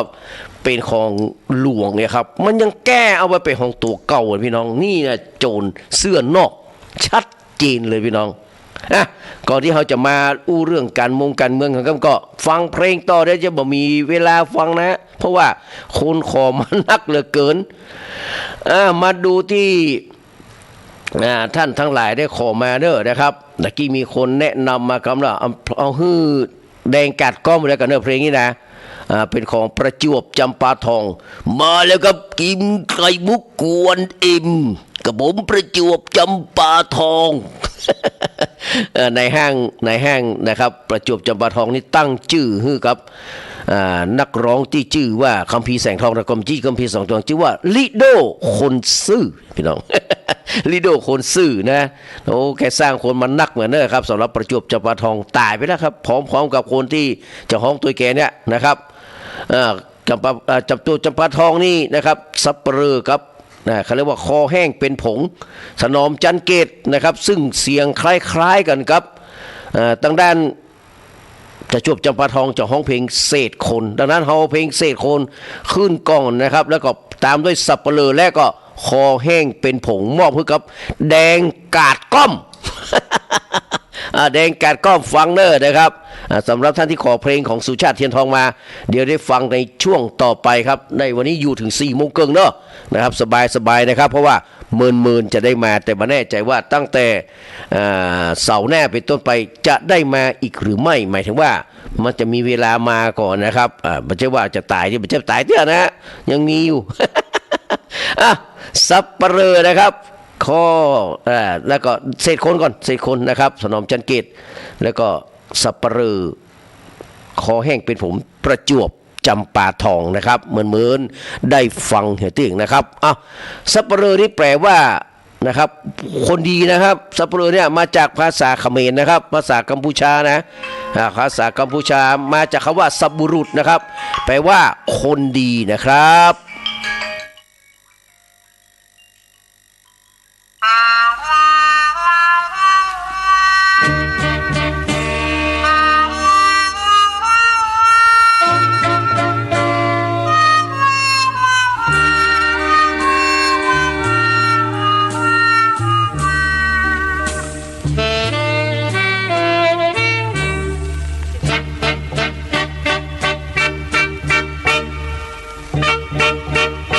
คงเป็นเวรกรรมถูกยามช้ำใจเหลือเกินคนไร้ญาติขาดเงินสังคมเขาเมินไร้ค่าเกิดมายากไรพระพรหมองค์ใดที่ให้เกิดมานึกน้อยใจว่าเกิดมาข้าเพียงเศษคนทำดีเพียงใดกลับหายไม่มีผลเลยหรือว่าชาติก่อนเคยสร้างกรรมทำไว้แต่ต้นเพื่อนฝูงพี่น้องหาใครเลี้ยวมองไม่มีสักคนต้องน้ำตาหล่นเหมือนคนไม่มีราคาโลกนี้เหมือนมีค่าเพียงคนเดียวข้าขอพระเชิญเดินเดียวสู้ก รรมและโชคชะตาชาติหน้าถ้ามีขอทีอย่าได้เกิดมาเบื่อความจนเพราะคนเหม็นหน้าไม่อยากเกิดมาให้คนเกลียดกลัวความเป็นคนดีต้องมีทรัพย์สินเงินทองคนทุกข์ยากปากมองเขามองเห็นเป็นคนชั่วมั่งมีมากล้นทุกคนเยินยอกราบไหว้เกรงกลัวอยากไร้คนชั่วก็เป็นเช่นดังเศษคน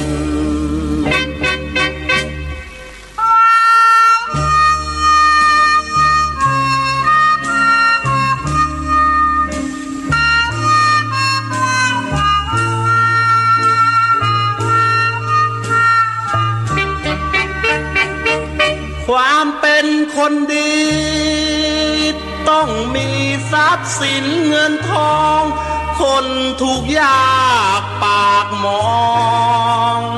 เขามองเห็นเป็นคนชั่วมั่งมีมากล้นทุกคนเยินยอกกราบไหว้เกรงกลัวอยากไร้คนชั่วก็เป็นเช่นดังเศษ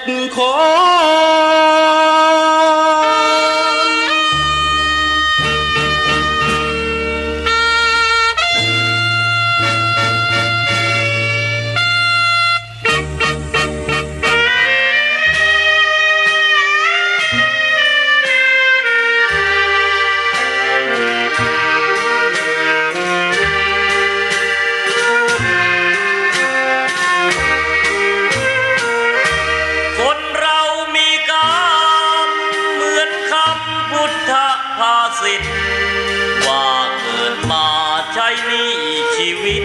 ลิขิตไปตามบาปกรรมสร้างมา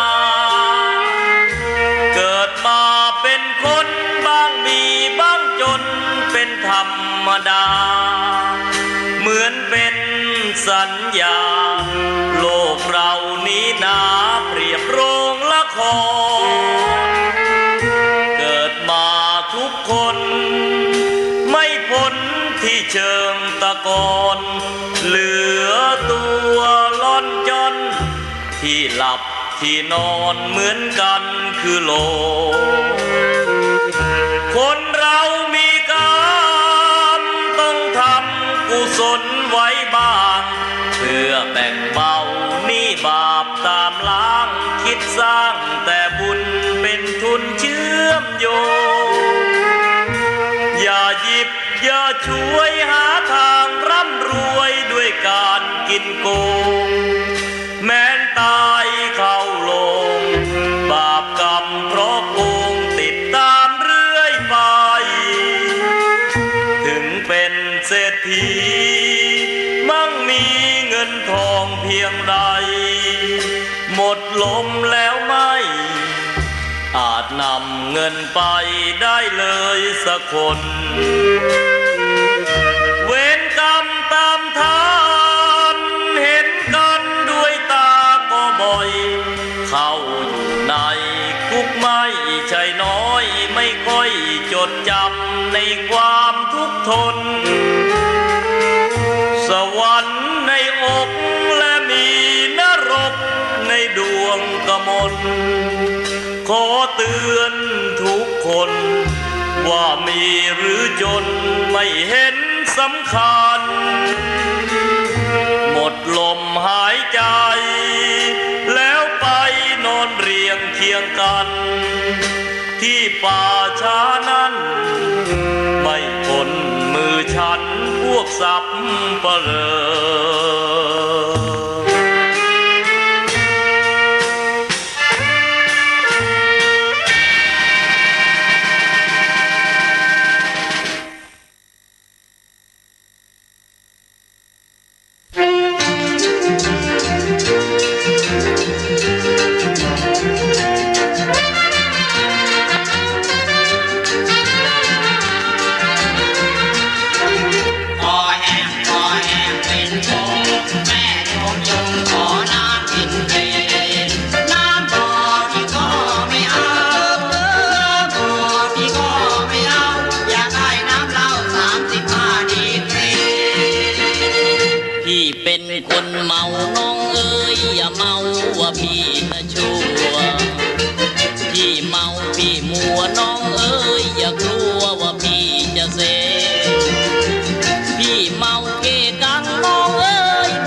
สุราสกงหูตาคงตอดนะคงโปรง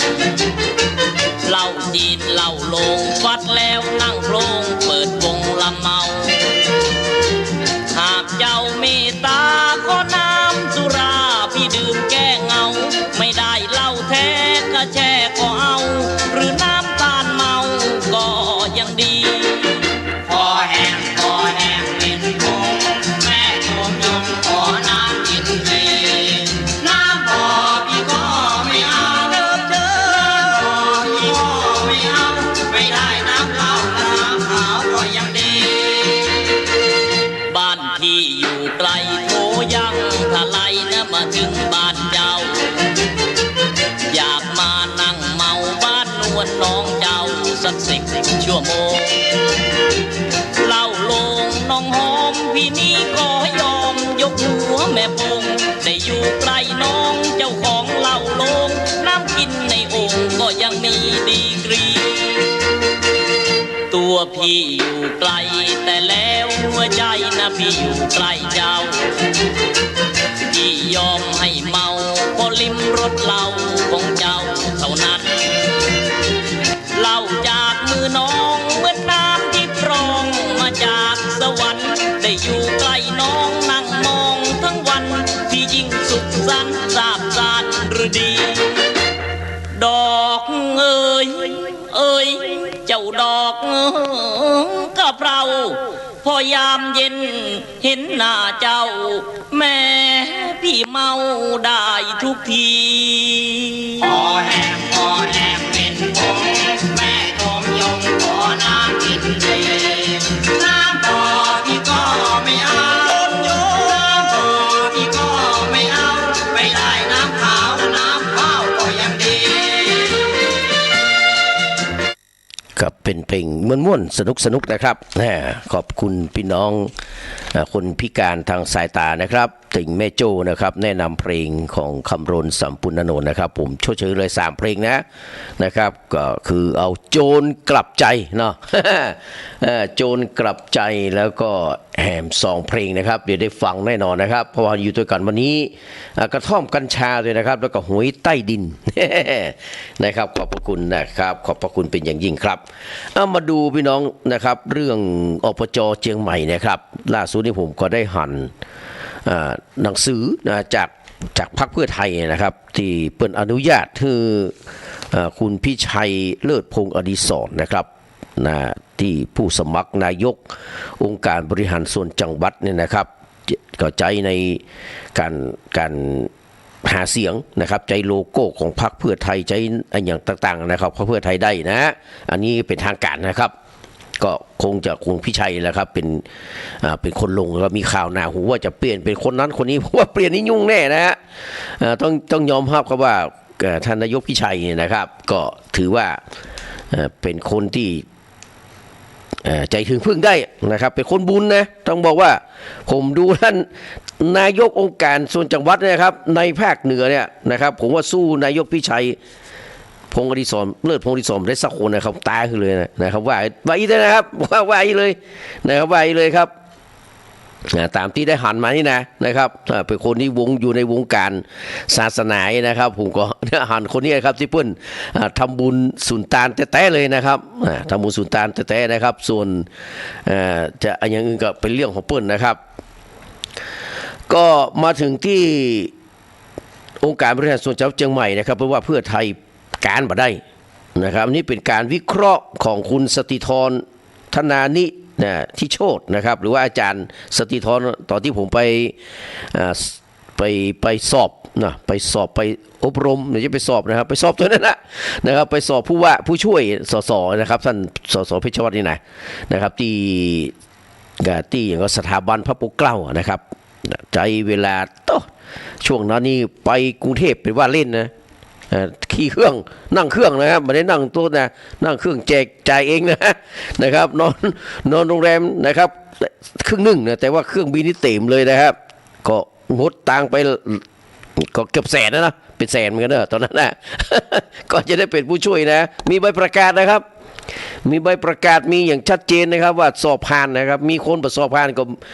ก็มีนะมันจะว่ามีนะครับผมและอาจารย์วรินทร์นี่นะครับเฮียคนละที่ผมไปก่อนเลยเป็นเขาเรียกว่าเป็นหนูรองยาคนแรกเลยนะฮะดีไปเจอน้องที่อยู่กรุงเทพเนาะนะครับโมนาก็ส่งอันเอามันไปก่อน ส่งแนวมันไปก่อนนะฮะผมนี่เขาตัวไม่รุนนะครับนะมีคนสอบผ่านแต่โบว่าไผ่นะฮะ แต่ผมนี่สอบผ่านครับอาจารย์วรินทร์สอบผ่านไปครับปริญญาตัวก่อนอยู่นะท่านไอ้ตีเนาะหลานหลวงพ่ออ้อนี่ก็สอบผ่านเหมือนก็สอบผ่านหมดละมี2 คนสอบผ่านนะฮะ บอกว่าไผ่นะสติธรธนาธินิโชตนะครับผู้อำนวยการสำนักนวัตกรรมเพื่อประชาธิปไตยสถาบันพระปกเกล้านะครับกล่าวถึงจังหวัดเชียงใหม่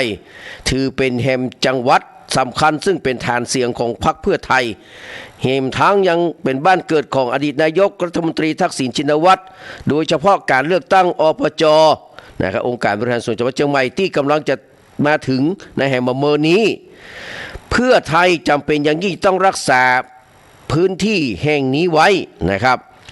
การเดินทางของแพทองธารชินวัตรนายกรัฐมนตรีเพื่อปฏิบัติภารกิจร่วมกับครม.ที่เชียงใหม่รวมถึงกำหนดการเดินทางไปเชียงใหม่ของนายกทักษิณในช่วงกลางเดือนธันวาคมจึงถูกจับตาอย่างยิ่งว่าจะเป็นการปฏิบัติการเปิดเกมรบสนามท้องถิ่นเชียงใหม่แล้วแม่นก่อนี่นะครับเพราะว่ามึงจะอุ่นหัก อุ่นหักเทียมันก็เป็นอย่างนั้นนะครับตามรูปการนะครับตามรูปการนะครับก็จะทำพิธีต้อนรับท่านนายกทักษิณนะครับบ้านเฮานะที่ศรีสะเกษเพิ่นเตรียมไว้เรียบร้อยแล้ว นะครับเพื่อจะจัดหอมแดงกระเทียมของฝากเอาไว้ให้กับท่านนายกทักษิณส่วนบ้านเฮานี่ไม่แน่ใจครับเพราะว่าได้อู้กับผู้หลักผู้ใหญ่หลายคนหลายท่านว่าอยากจะให้ท่านนายกทักษิณเนี่ยนะครับมางานปล่อยหลวงนะครับมางานปล่อยหลวงเนี่ยนะที่ไหนบอกเตือนนะครับประมาณ14 15 16กุมภาพันธ์นี่นะครับ14 15 16กุมภาพันธ์จะได้เข้าซุ้มโทราชตานะครับสืบชะตาแบบเมืองมีเวลาเต็มที่อื่นยังไปได้เขาว่านะ ที่อื่นยังไปได้มาวัดมาวาผมว่าน่าจะสงบเงียบเนี่ยน่าจะมีพลังจิตพลังใจนักกว่าที่จะไปอย่างนั้นเห็นไหมว่านะครับอันนี้ก็ลองพอว่าจะมีการเชื่อมประสานได้ขนาดไหนแต่ว่ามาเดือนกลางเดือนนี้มันแน่ใจว่าเพื่อจะจัดก่อนนะครับเพราะว่ามันคาบเกี่ยวหลายอย่างนะครับคาบเกี่ยวหลายอย่างแต่ถ้ามา14 15นี่ก็มันน่าจะมีปัญหาละ4 15 16กุมภาพันธ์นะเลือกตั้งไปเลยกันมั้งก็เลือกตั้งวันที่เท่าไหร่กุมภาพันธ์จะกันเนาะมันแน่ใจนะครับหรือว่ามีนาก็มันแน่ใจก็คงเกี่ยวกันนะผู้ช่วยหาเสียงก็ไปตามนั้นเนาะนะครับจัดก็จัดไปนะครับอันนี้ก็มันเป็นเขาเรียกว่ายุทธศาสตร์เนาะยุทธศาสตร์ของพรรคเพื่อไทยก็คงจะต้องทำแบบนั้นเพราะว่าแต่การเลือกผมบอกเลยครับว่าการเลือกนะครับเลือกองค์สมาชิกองค์การบริหารส่วนจังหวัดตัวนะนายกตัวนะครับถ้าว่านะครับพรรคประชาชนหรือว่าพรรคก้าวไกลก่อนที่เพิ่นมีสส7 คนแต่นะมี7 คน8 คนเนาะนะครับเป็นของเพื่อไทย2นะครับแล้วก็เป็นของทางด้านของอย่างนะฮะของพลังประชารัฐเดี๋ยวผมใจละนะครับเป็นกล้าทำนะครับของทนายหนุ่มนะครับที่ปุ่นอยู่เขต8เขต9นะครับเขต9เนาะเขต9นะครับก็เพิ่นมีสสนะครับเฮามี3เพิ่นมี7นะครับแต่ว่ามันบ่เกี่ยวกับสสนะครับมันเกี่ยวกับสจนะครับที่มีอยู่ในมือนะครับสจที่อยู่ในมือผมก็ไม่แน่ใจว่านะครับของท่านบุญเลิศก่อนนี้มีเกิงต่อเกิงกับท่านนายกพิชัยนะแต่ก่อนเนี่ยใหม่ๆนะแต่ไม่แน่ใจว่าหลังจากที่ได้เข้ามาร่วมกันบริหารองค์การบริหารส่วนจังหวัดเชียงใหม่นะครับเมื่อก็มีมอบตำแหน่งรองประธานสภานะเป็นของฝั่งปุ้นก็มีนะครับเพราะมันเต้ากันนะครับจำนวนสจมันเต้ากันนะครับส สมัยนั้นที่เพื่อเลือกตั้งกันนะครับแต่ในเมืองนี่เป็นของพรรคเพื่อไทยหมดนะครับอย่างสจอ้อมอย่างนี้ครับสจอ้อมก็ดีสจกิ่งก็ดีเนี่ยที่หูจักนะครับสจจ๋าเนี่ยเพิ่นตอนนี้เพิ่นย้ายก็เลี้ยงลูกจะให้คนอื่นลงแทนนะครับสจเอสเนี่ยนะครับเพื่อก็จะส่งลูกบ่าวเพื่อลงแทนแล้วเพื่อจะไปลงตำแหน่งนายกว่าตั้งสันผีเสื้ออย่างประมาณนี้นะตามที่หูข่าวมานะครับก็คู่กรีตีมงพอสมควรอาศัยที่ไปปูจานหลายตี้หลายตังก็พอจะหูข่าวนะเพราะผมนี่สัมผัสกับของจริงนะครับไม่ได้ไปตั้งมโนขึ้นมาเองนั้น เพราะว่าไปสัมผัสกับของจริงกับป้าท่านนายกพิชัยหลายเตือนนายกสมชายก็บ่อยนะครับบ่อยมากนะครับนายกพิชัยก็บ่อยนะครับก็ได้อู้จากันพอสมควรนะครับก็เพราะว่าไม่ต้องห่วงนะครับไม่ต้องห่วงเป็นไปตามนั้นนะครับเป็นไปตามนั้นพรรคเพื่อประชาชนพวกก็หวังว่าจะได้นะครับปักธงสักทีหนึ่งเนาะแต่ตอนนี้ถ้าจะได้เนี่ยผมว่านะตามวิเคราะห์ผมว่าเชียงใหม่นี่คงไม่ได้เตือนแหละนะครับอาจจะสู้ได้มาดีอยู่นะครับแต่ถึงขั้นว่าจะสู้แต่นี่ผมไม่ได้นะครับมันยังมาถึงเวลาเนี่ยนะครับเรื่องท้องถิ่นนี่นะแต่ว่าที่จะมีลุ้นนี่ก็น่าจะภาคตะวันออกนะครับคือเป็นแชมป์เก่าเนาะเพื่อเป็นแชมป์เก่านะครับเพื่อเป็นแชมป์เก่านะครับที่ภาคตะวันออกนะขนาดว่าเพชรบุรีเป็นจังหวัดของตัวเก่าได้ส.มี 2-3 คนนะไม่หมดนะครับแต่ว่าพอลงแต่เนี่ยการอิงกันนันนะซึ่งเป็นแชมป์เก่าเนี่ยหลุดลุ่ยเลยสู้มาได้สักเพลงนะ ที่ไหนก็มาได้ปักธงสักที่นะครับนะสำหรับก้าวไกลหรือว่าประชาชนในปัจจุบันเนี่ยเขาก็ยังลุ้นอยู่นะครับว่าเพื่อนจะไปสามารถไปปักธงได้แต่ที่เชียงใหม่นี่ผมว่าเลิกฝันนะผมว่าได้เลยนะครับบอกได้แค่นี้คำเนี้ยใครจะมาเครื่องอย่างก็ว่ากันไปนะแต่ว่า ขนาดที่อื่นยังบัดได้นะครับที่เชียงใหม่นี่ยากผมต้องบอกว่ายากนะเพราะว่านะครับมันมีปัจจัยหลายสิ่งหลายอย่างจะมาเอาสสมาเกี่ยวแล้วสสกระจัดกระจายอยู่ไปที่มัน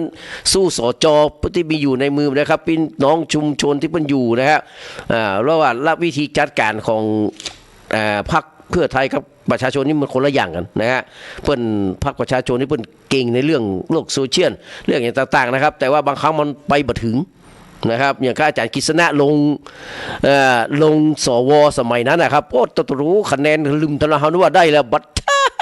ไปถึงรอบนอกเจ๊งกระบงมดเพราะว่าสถานีเขามันไปบ่ถึงนะครับไปบ่ถึงไปตึกแล้วนะครับขณะเขาไปบอกเนี่ยผมยังไปบอกติดแม่ไอ้นะ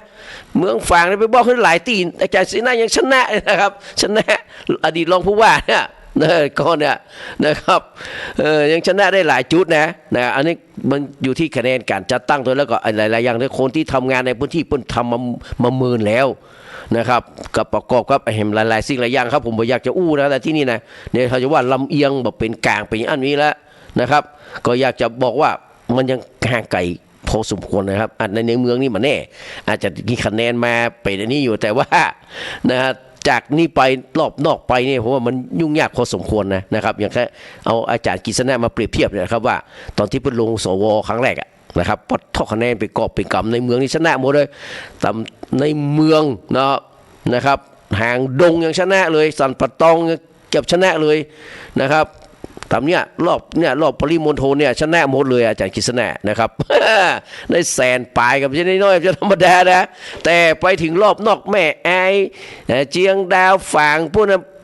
กินบะล้ำ ไปถึงกัลยากินบะล้ำแม่แจมกินบะล้ำหูเรื่องเลยหูจักเลยมารู้จักเลย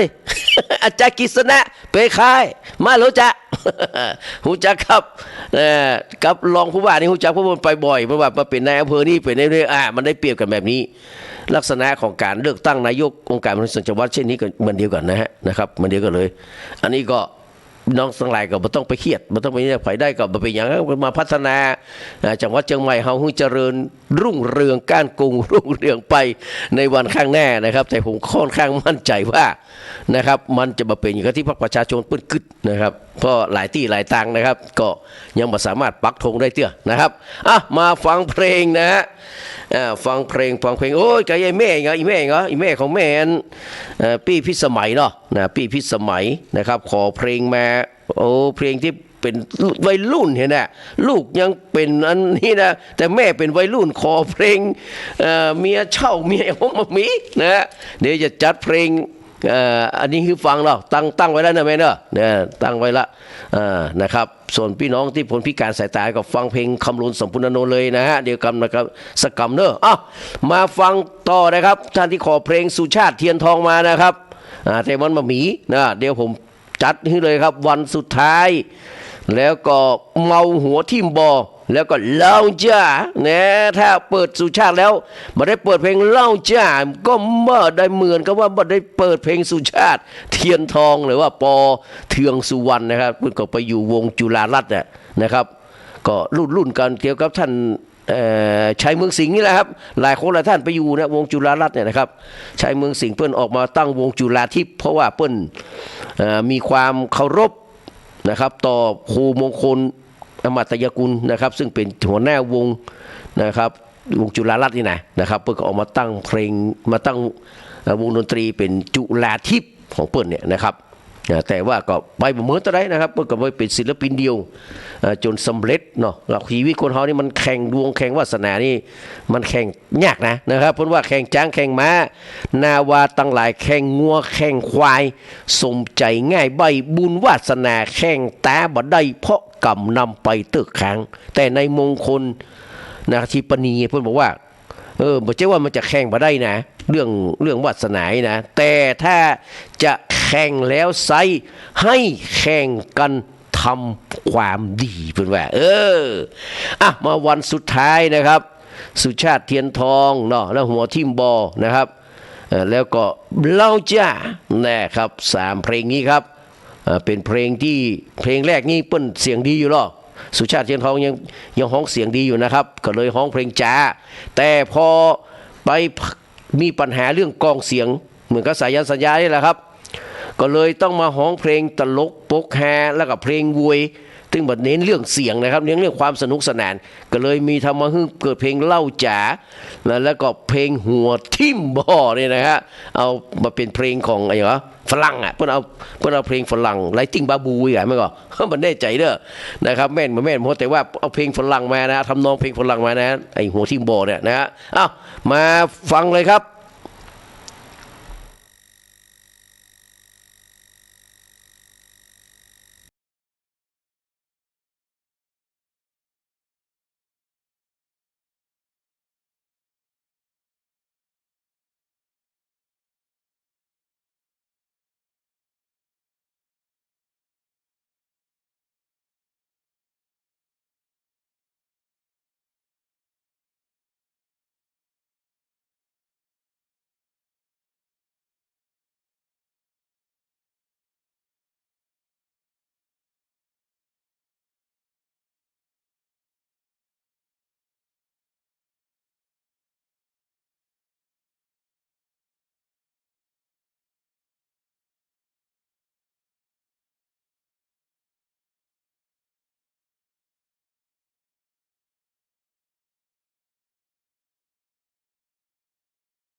หญิงร้ายชายร้อนยอกย้อนกันปีปน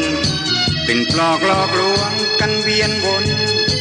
ฉันจึงเกลียดคนมารักเราสุขสำราญโอ้เราจานให้ลองหันมายิ้มหน่อยสิ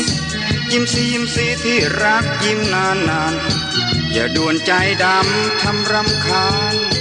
ฉันจะแต่งงานกับเธอใต้แสงเดือนฉันมีฟ้าเป็นมุงฉันมียุงเป็นเพื่อนฉันมีพื้นดินเหมือนดังพื้นเรือนนกหนูเป็นเพื่อนกล่อมเตือนให้สุขใจไม่เชื่ออีกแล้วหัวใจของพวกมนุษย์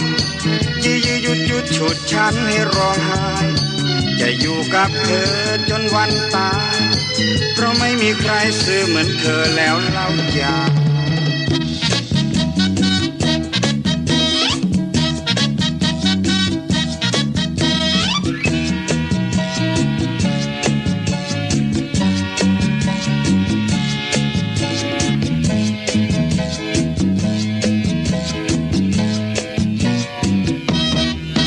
โลกนี้ไม่มีหัวใจใครแน่นอนหญิงร้ายชายร้อนยอกย้อนกันปีปนสิ่งปลอกหลอกลวงกันเวียนวนฉันจึงเกลียดคนมารักเราสุขสำราญโอ้เราจานให้ลองหันมายิ้มหน่อยสิยิ้มสิที่รักยิ้มนา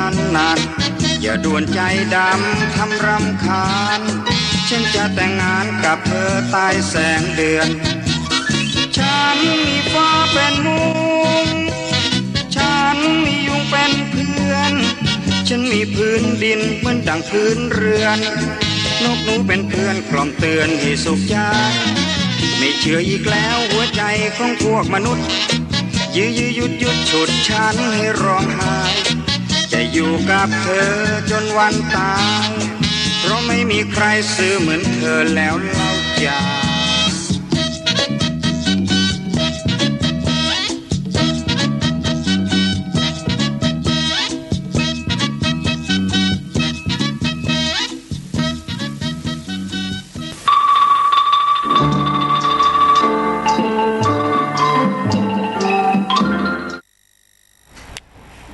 ช่วงแรกเปิดวันสุดท้าย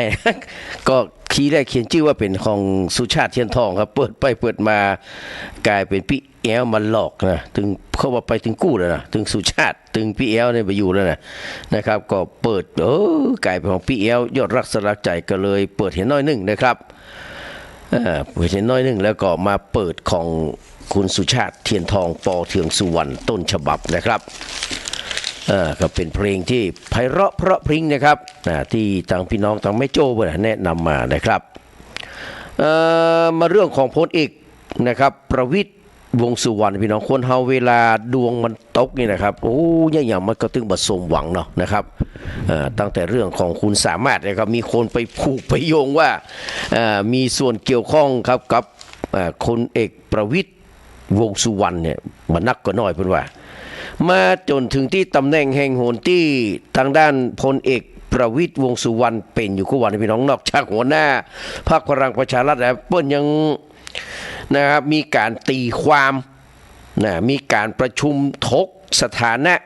ในการเป็นประธานโอลิมปิกของบิ๊กป้อมนะครับก็รอให้นะครับการกีฬาแห่งประเทศไทยหรือว่ากกท.รับรองเลือกตั้งว่ายน้ำนะครับเมื่อใดนะหมายว่านายกสมาคมว่ายน้ำคณะกรรมการชุดใหม่นะครับถ้าว่าเปิ้นรับรองมาเมื่อใดก็คือสถานะในความเป็นของประธานโอลิมปิกแห่งประเทศไทยนะครับก็เป็นอันเอวังไปในทันทีนะพี่น้องครับบิ๊กป้อมครับพลเอกประวิตรวงษ์สุวรรณประธานคณะกรรมการโอลิมปิกแห่งประเทศไทยมอบหมายให้กับบิ๊กออดนะครับพลเอกยุทธศักดิ์สศิประภาประธานที่ปรึกษากิตติมศักดิ์ตลอดชีพเป็นประธานในการประชุมคณะกรรมการบริหารครั้งที่4ประจำปี 2567 ที่สำนักงานคณะกรรมการโอลิมปิกแห่งประเทศไทยถนนศรีอยุธยาเมื่อตะวานะครับคือวันที่29พฤศจิกายนสรุปสาระสำคัญตะอี้พี่น้องพลเอกยศวิทย์นะครับเทพหัสดินณอยุธยา เลขาธิการนะครับคณะกรรมการโอลิมปิกตะกอนนี้พลตรีนะจารึกอารีราชการันเพิ่นเป็นนะครับก็ตอนนี้เขา98แล้วนะบ่ไหวแล้วกันเนาะจารึกบ่ไหวละนะฮะท่านพลเอกวิทย์หรือว่าบิ๊กน้อยนะครับก็ได้แจ้งต่อที่ประชุมว่าพลเอกประวิตรมีอาการท้องเสียบ่สบายนะกระทันหันจึงไม่สามารถจะเข้าร่วมประชุมในวันนี้ได้ไม่ได้เป็นการหนีประชุมแต่อย่างใดแต่ก็คือหนีนั่นแหละครับใครจะไปเชื่อนะคนหนึ่งแหละที่ไปเชื่อ องค์พระไปอู้ที่วัดเสาฝ่ายหินมันก็ไปเชื่อที่เนี่ย เดี๋ยวครูบาอยู่วัดหัวนั่นแหละเนาะที่ประชุมนะครับรายงานความคืบหน้าการเป็นเจ้าภาพกีฬาซีเกมครั้งที่33ที่ประเทศไทยเป็นเจ้าภาพในปี2568ซึ่งมีการยืนยันจำนวนชนิดกีฬา50ชนิดกีฬาและกีฬาสาธิต3ชนิดกีฬา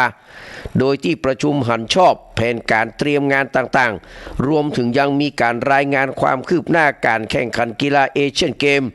ฤดูหนาวครั้งที่9ที่ประเทศจีนระหว่างวันที่7ถึง14กุมภาพันธ์2568โดยไทยส่งนักกีฬาและเจ้าหน้าที่เข้าร่วมชิงชัยจำนวนทั้งสิ้น132คนนะครับน่าจะอยู่อันดับถ้าเอเชียนเกมนี่ก็น่าจะอยู่อันดับ10 ป่ายหรือว่า20 ป่ายนะฮะแต่ว่าแชมป์ก็คือประเทศจีนครับต้องมาลู่มาแย่งนะ ยิ่งเป็นเจ้าภาพแล้วต้องถามแล้วครับนอกจากโอลิมปิกที่จะแข่งกับสหรัฐนะครับไปแข่งที่ประเทศเป็นกลางนี่ก็โอเคครับจีนก็มีสิทธิ์ที่จะชนะสหรัฐได้นะครับช่วงท้ายครับการประชุมมีการอู้คุยนะครับถึงการกำหนดการประชุมครั้งต่อไปซึ่งเป็นการประชุมครั้งสุดท้ายของคณะกรรมการบริหารชุดปัจจุบันโดยเดิมทีพลเอกวิทย์เสนอให้ที่ประชุมแห่งครั้งนะครับ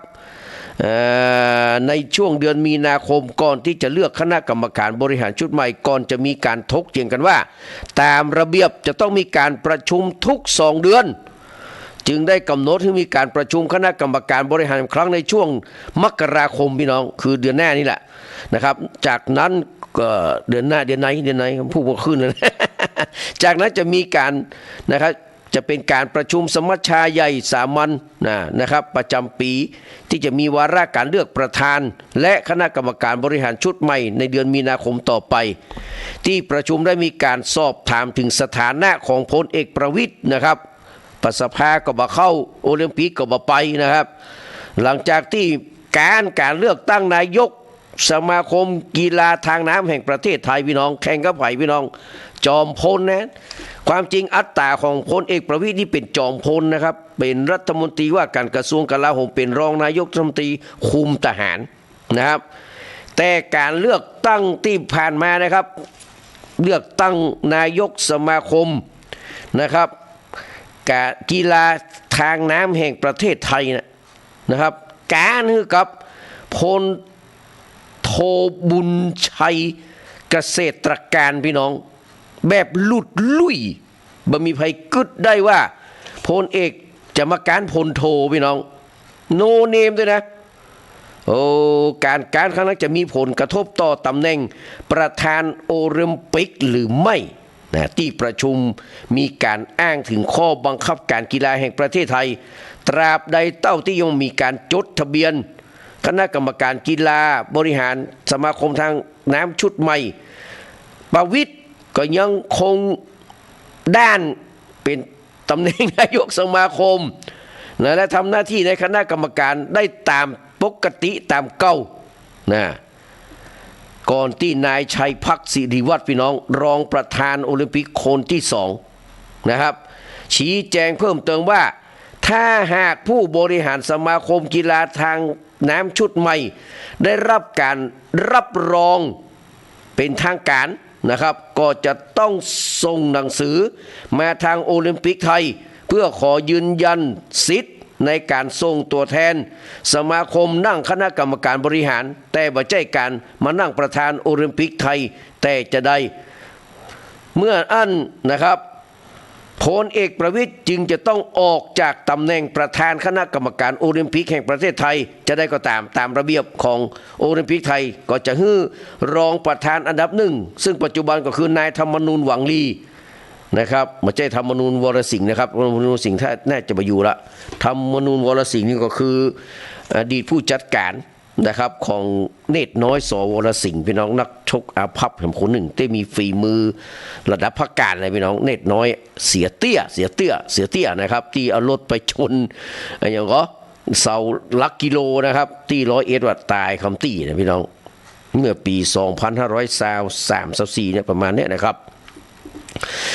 นายธรรมนูญก็จะรักษาการประธานไปจนกว่าจะมีการเลือกคณะกรรมการชุดใหม่ก็แสดงว่าเอาง่ายๆคือนะครับถ้าการกีฬาแห่งประเทศไทยเปิดประกาศรับรองคณะกรรมการผู้บริหารนายกสมาคมชุดใหม่ของการบริหารของกีฬาทางน้ำไม่ได้นะก็คือสถานภาพของบิ๊กป้อมนะครับก็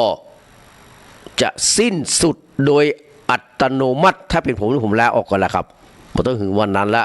น่าจะไปเหมือนกับนายกสมาคมอดีตนายกสมาคมการฟุตบอลแห่งประเทศไทยเนี่ยนะครับพี่น้อง ท่านสมยศเนี่ยก็จะรอกได้เป็นตุ๊กเป็นยากคู่คนนั้นคู่คนนี้นะทั้งที่ผลงานของเก่านี่คือกะเลวลากเส้นเดียนะครับก็คือแบบมันมามีอย่างที่เป็นชิ้นดีชิ้นนะครับคนมีแค่คนสาบแช่งนะมีแค่คนสาบส่งพี่น้องแล้วก็จะโดนเรื่องเนี่ยบอสกระทิงแดงนี่นะครับพี่น้องของพลเอกพลตำรวจเอกสมยศเลยนะครับก็ลองจับตากันต่อไปเป็นเรื่องของใครของมันนะครับบะเกียวก็เฮาแต่เพียงแต่ว่าสื่อสารพี่น้องได้เข้าใจตามนี้ก็แล้วกันครับเดี๋ยววันนี้3 โมงกับ10 นาที11 นาทีเลยนะครับเอามาฟังเพลงที่เพื่อนขอไว้อันจะบักครบนะครับสุรพลมาแล้วนะครับสุรพลมาแล้วอีแม่ที่ขอเพลงสุรพลเนาะไผ่บุญแม่กันเนาะไอ้แม่นงรักผักหวานนะครับพักที่บะคมก็คือฝันผักหวานเนาะสุรพลสมวัติเจริญมาป้ากับลูกแกละเนาะแล้วก็อัดอั้นตันใจนะครับอัดอั้นตันใจของพระนมนพพร2 เพลงนะครับเดี๋ยวก็มาฟังเพลงที่พี่อิ๋วเพื่อนแนะนำมานะครับผมจะจัดไอ้หนุ่มรถไถ4 ปีที่คอยแล้วก็ไอ้หนุ่มรถไถที่ห้องตอบโดยเวลมยุราอันนี้ไม่ได้ลำได้ฟังนะครับมาฟังกันครับ2 เพลงนี้ก่อนนะครับ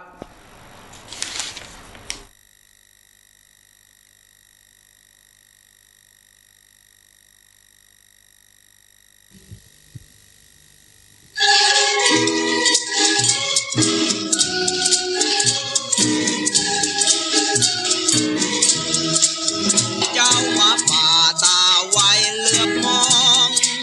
เห็นลูกแกะยองเดินท่องลุยทานน้ำมาด้วยสันดานพา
พานมีโทษ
มันมีอยู่เตื้อหนึ่งนะครับที่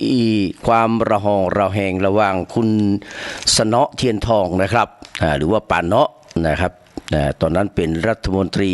ช่วยว่าการเป็นรัฐมนตรีว่าการกระทรวงสาธารณสุขและก็เป็นเลขาธิการนะครับของพรรคชาติไทย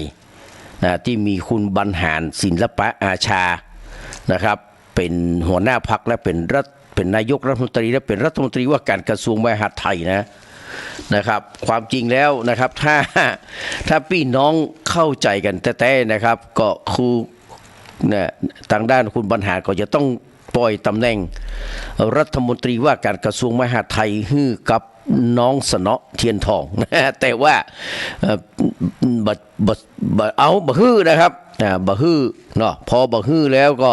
เกิดการอัดอั้นตันใจผมเป็นน้องจะพูดอย่างไร พนมนพพรก็เลยนะครับพวกเอาเพลงพนมนพพรมาแต่งมาฮ้องนะครับแล้วมันก็กลายเป็นไปตามนั้นนะครับพี่น้องความอัดอั้นตันใจของคนนี่นะมันประเมินแค่บ่ได้พี่น้องคุณสนอเทียนทองนะครับความใฝ่ฝันของเปิ้นก็คือการได้เป็นรัฐมนตรีว่าการกระทรวงมหาดไทยสักเตื้อหนึ่งในชีวิตปั้นนายกมาแล้ว2 คน3 คนรวมทั้งในบรรหารเนี่ยนะครับก็ตำแหน่งก็บ่ได้ครับเป็นเลขาธิการพรรคเนี่ยครับพรรคใหญ่ด้วยนะตอนนั้นพรรคชาติไทยได้100 ปลายนะครับเป็นรัฐบาลนะครับแล้วก็ตัวเก้าเป็นเลขาธิการพรรคอย่างน้อยมันก็เป็นรัฐมนตรีกระทรวงเกรด A เนาะคมนาคมกาอีกเนาะกระทรวงมหาดไทยกระทรวงที่มันใกล้เคียงกว่านั้นนะครับพาณิชย์ก็หรือว่าที่มันดีๆหน่อย แต่สนอเทียนทองได้เป็นรัฐมนตรีสาธารณสุขสมัยนั้นไม่มีใครเป็นนะไม่มีใครอยากเป็นนะครับบางคนยังหนีไปเลยรัฐมนตรีกระทรวงศึกษานี่ว่าคนหนีไปจากเมืองนอกเลยนะ มาเที่ยวไปถามประธานมาเที่ยวไปถามอุทัยพิมพ์ใจโชนนะครับ สนอเทียนทองก็อัดอั้นตันใจก็นำความนี้ไปปรึกษาหารือกับพี่จิ๋วนะซึ่งก็คือบิ๊กจิ๋วในปัจจุบันเนี่ยครับพี่น้องพลเอกชวลิตยงใจยุทธนี่นะครับอดีตนายกรัฐมนตรีเนี่ยอดีตรัฐมนตรีว่าการกระทรวงมหาดไทยเรื่องการแรงงานหลายตำแหน่งนะฮะเพิ่นเป็นมานะครับก็เอาอย่างอีบอนะมาอยู่ความหวังใหม่เหรอบอเนี่ยนะครับมาอยู่ความหวังใหม่นั้นคือเป็นเลยรัฐมนตรีกระทรวงมหาดไทยได้เป็นแน่นอนแน่ก็ข้างคนก็เลยอันนี้กันนะครับก็ไปเอานี้ก็ไปพอดีมีการอภิปรายพี่น้องผมจำได้ว่ามีการอภิปรายไว้วางใจสัญชาตินะครับของคุณบรรหารศิลปอาชาเนี่ยว่าไม่ใช่คนไทยแต่เนี่ยกลับไปโค่ชำนิศักดิ์ดิเศษรัฐมนตรีว่าการตอนนั้นเป็นฝ่ายค้านเนาะอดีตรัฐมนตรีช่วยว่าการกระทรวงมหาดไทยนะอยู่พรรคประชาธิปัตย์ครับตอนนั้นเนี่ยเอากระดาษเปล่าอันเดียวนะ อภิปรายนะครับอภิปรายสัญชาติของคุณบรรหารศิลปอาชานะปวดตู้หนูนานี่ห้อยเลยพี่น้องตอนนั้นนี่บรวุฒิยังน้อยอยู่นะละอ่อนอยู่ครับเป็นละอ่อนขี้มูกไหลแต่หูดังอยู่นะแต่ว่าการจนานี่มันแก่ละนะครับมันเป็นสละมันห้อยเลยนะน้ำตาไหลปิกซิกครับพี่น้องโอ้บางคนก็สะใจนะครับบางคนก็สะใจนะบรรหารนะบางคนก็ว่าสิ่งที่ชำนิศักดิเศษทำเนี่ยมันมาแน่ทำสักหน่อยแล้วเอากระบาดเป่าใบเดียวแล้วมาอธิบายนะครับจนกระทั่งว่าบรรหารศิลปอาชาบอกว่าจะต้องลาออกเพื่อที่จะฮื้อทางด้านพลเอกชวลิตเนี่ยนะครับเป็นแตนแน่นะฮะก็คงจะมีข้อต่อรองแล้วว่าถ้าจะฮื้อยกมือก็ต้องเป็นอย่างนี้นะครับปรากฏว่าบรรหารศิลปอาชาประเทศธรรมดาเป็นมังกรเหนือเซียนนะครับแทนที่ว่าจะเปลี่ยนการลาออกแล้วจะฮื้อชวลิตขึ้นมาแทนบัจใจพี่น้องบรรหารยุบสภาพี่น้องต้องเป็นสิ่งที่ทุกคนอัดอั้นตันใจคาดมาถึงพี่น้องคาดมาถึงว่ามังกรเติ้งจะทำแบบนี้นะครับนี่คือดัดหลังนะครับชวลิตดัดหลังสนอนะครับจน หลังถ้าอย่างฮักสั่งแอนว่าอย่างน้อยก็แอนแล้วนะครับ สุดท้ายครับหลังจากที่ยกมือเรียบร้อยแล้วบรรหารแทนที่จะลาออกมาลาออกครับบรรหารยุบสภาพี่น้องประมาณปี38-39นี่แหละนะครับยุบสภาเลือกตั้งใหม่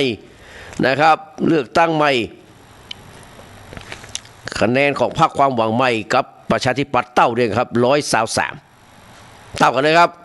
เหลือการเลือกตั้งแห่ง2เขตครับที่ปทุมธานีของตะกอนนี้ตระกูลแหนสวัสดิ์เป็นคลองเราที่ปทุมธานีนะครับเป็นของนี่แหละเป็นของเด็กของสนอนี่แหละนะครับงวดแรกก็ยังได้ก็ต้องมาอยู่ความหวังใหม่อย่างแน่นอนนะฮะ ปรากฏว่าเลือกตั้งอยู่ความหวังใหม่แล้วครับตอนนั้นอยู่ความหวังใหม่แล้วเพิ่นย้ายมาอยู่ความหวังใหม่กับสนอแล้วนะครับเลือกตั้งใหม่ตอนนั้นไฟดับครับบรรหารไปตรวจแล้วไฟดับคะแนนมันเต้ากันนะครับ123นะครับจำนวนสสที่ได้นะครับคำ2ตีแล้วปรากฏว่าไฟมานะครับที่ปทุมธานีได้ตระกูลแหนสวัสดิ์ถึง2คนเลยครับชูชีพกับยาวานีแหนสวัสดิ์ครับได้สอบทำให้พรรคความหวังใหม่เอาชนะนะครับพรรคประชาธิปัตย์ไป2 เสียง2 เสียงนะครับโดยก่อนหน้านั้นชวนหลีกภัยบอกว่าถ้าการแม้แต่เสียงเดียวจะบักแข่งเลยจะเป็นในรักษากำอู้ของตัวเก่า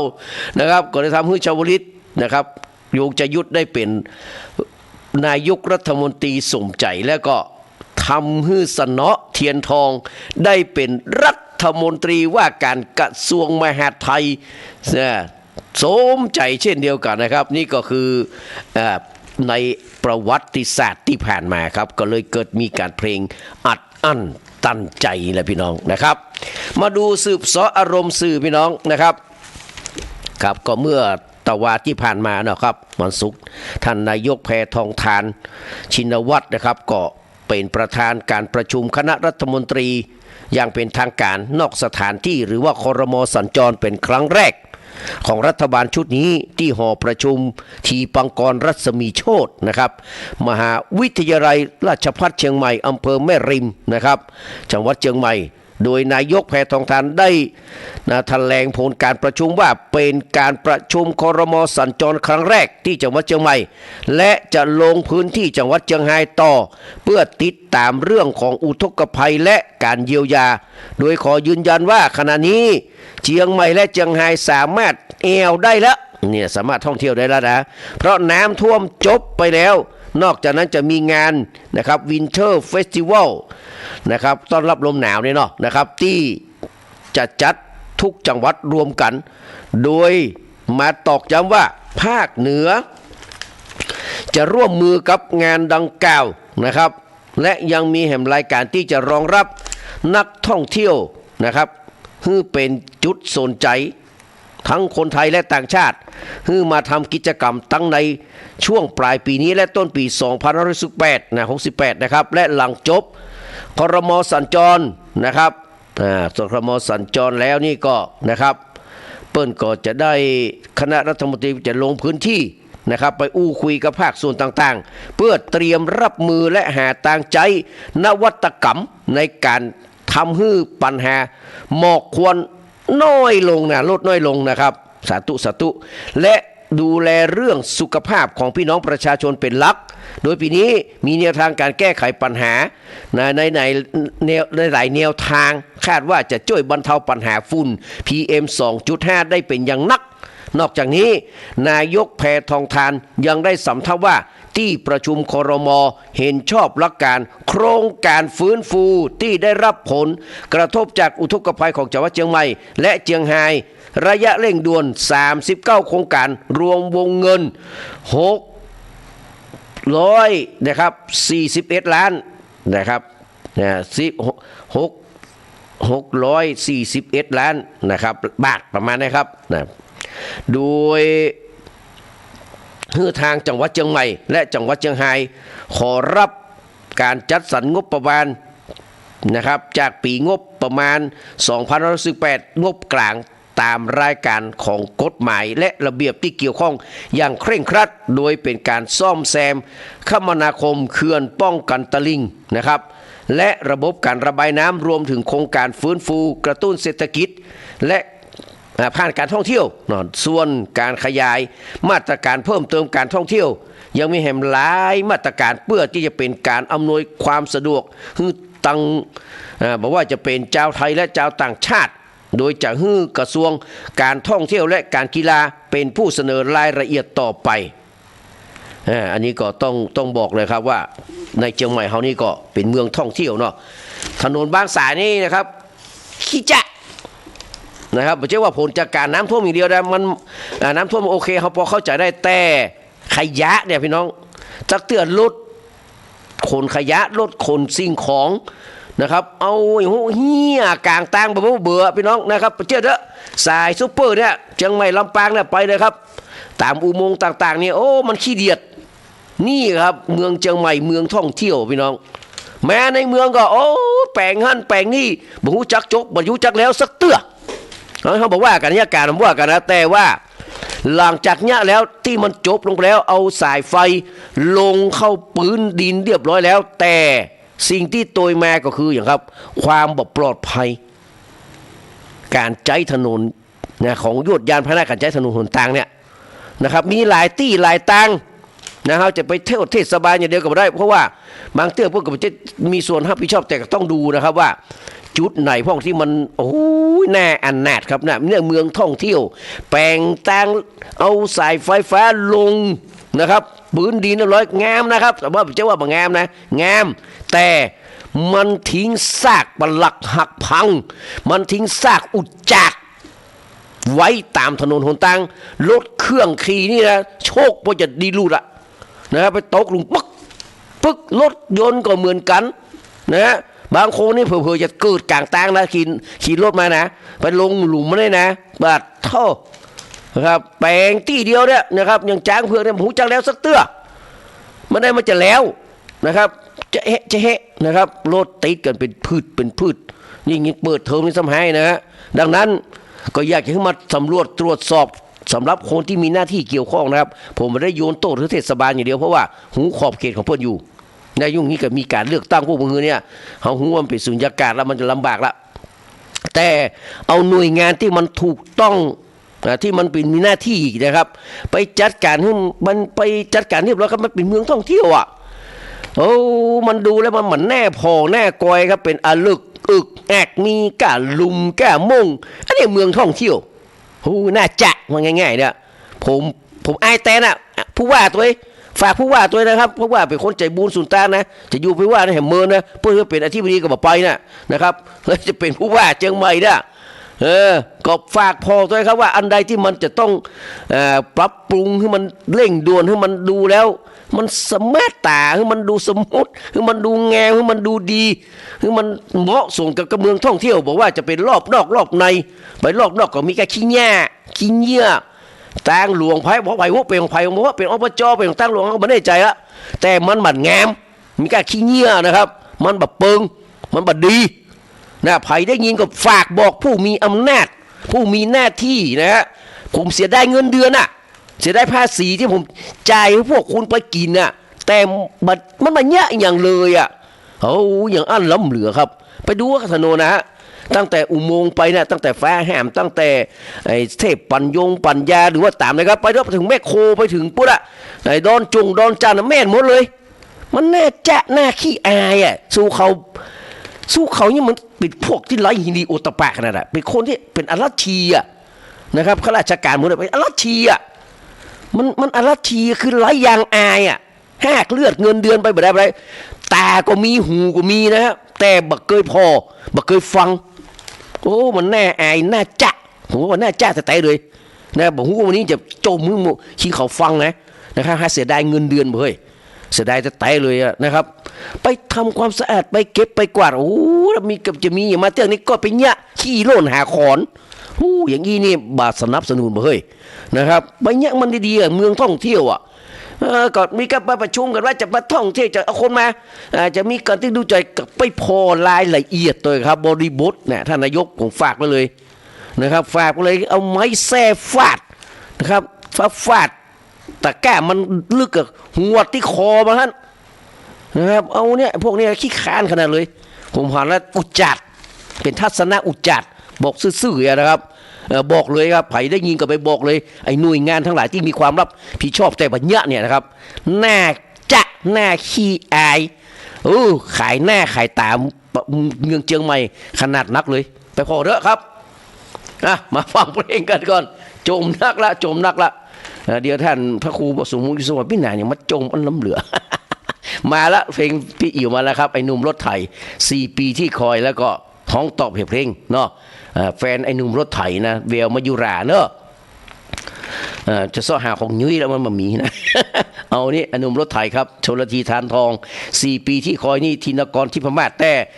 4 ปีที่คอยนี่มันจะต้นฉบับนะครับสายันสายาเอามาห้องใหม่เป็นเสียงบดีไปละนะแต่ก็ฟังได้อยู่เพราะต้นฉบับมันมีนี่นะฟัง3 เพลงนะครับมอบให้กับน้องสาวน้องช่างคุณนะครับน้องช่างคุณเดี๋ยวเขาก็มาสืบสออารมณ์สื่อแห่งใหม่นะครับเพราะว่ากรอนมันพาไป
ก่อนจะไปถึงเพลงที่นะครับปานิดาแนะนำมานะครับใต้เงาทรงอกนิราศรักนครปฐมและก็กลุ้มใจของพานินอินทรเทพนะครับก็เหตุการณ์บ้านเมืองเนาะนะครับอย่างที่ผมเคยบอกว่าอยากจะให้บ้านเมืองเขาเนี่ยครับมีเสถียรภาพทางการเมืองนะครับแล้วก็พี่น้องประชาชนมีความรักความสามัคคีปล่อยให้รัฐบาลได้มีโอกาสได้บริหารงานของประเทศชาติเดินหน้าไปนะครับถ้าบดี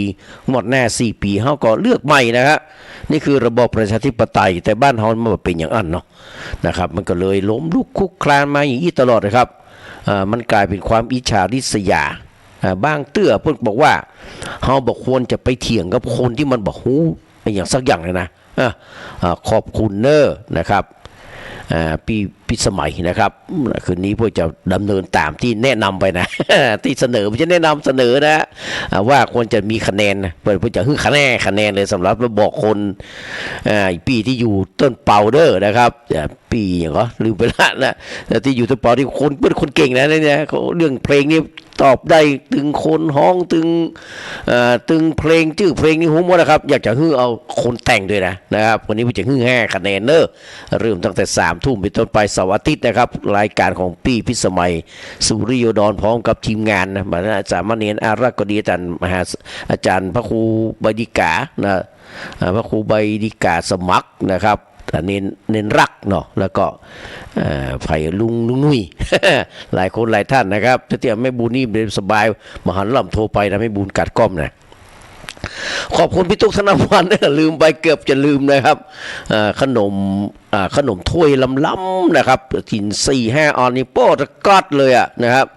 อร่อยล้ำดีนะฮะขอบคุณที่ก็เอาพระกะเกะข้ากระจอนะมาฮื้อกับท่านอาจารย์ใส่รุ้งฮื้อกับปอกจวนแม่ละพ่อปะทองไม่จวนนะครับลูกเต้าเหล่าหลานก็ได้กินกันตัวอิ่มพรีมันไปเลย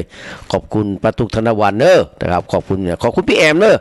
นะครับที่ฟังอยู่ตั้งหนองไหวนะครับขอบคุณทุกคนทุกท่านทุกเสียงทุกสายที่มาได้เอ่ยนามถึงเนอะ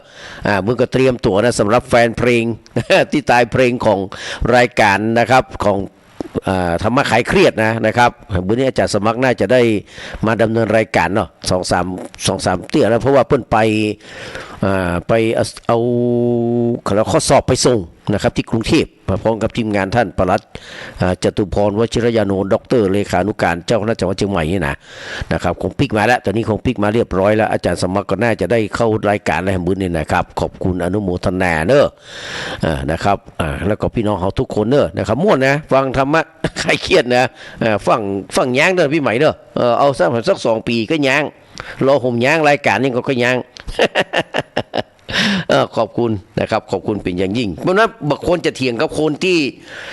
มันบ่หูเรื่องหูราวซะอย่างเนี่ยนะครับเปิ้นว่าไอ้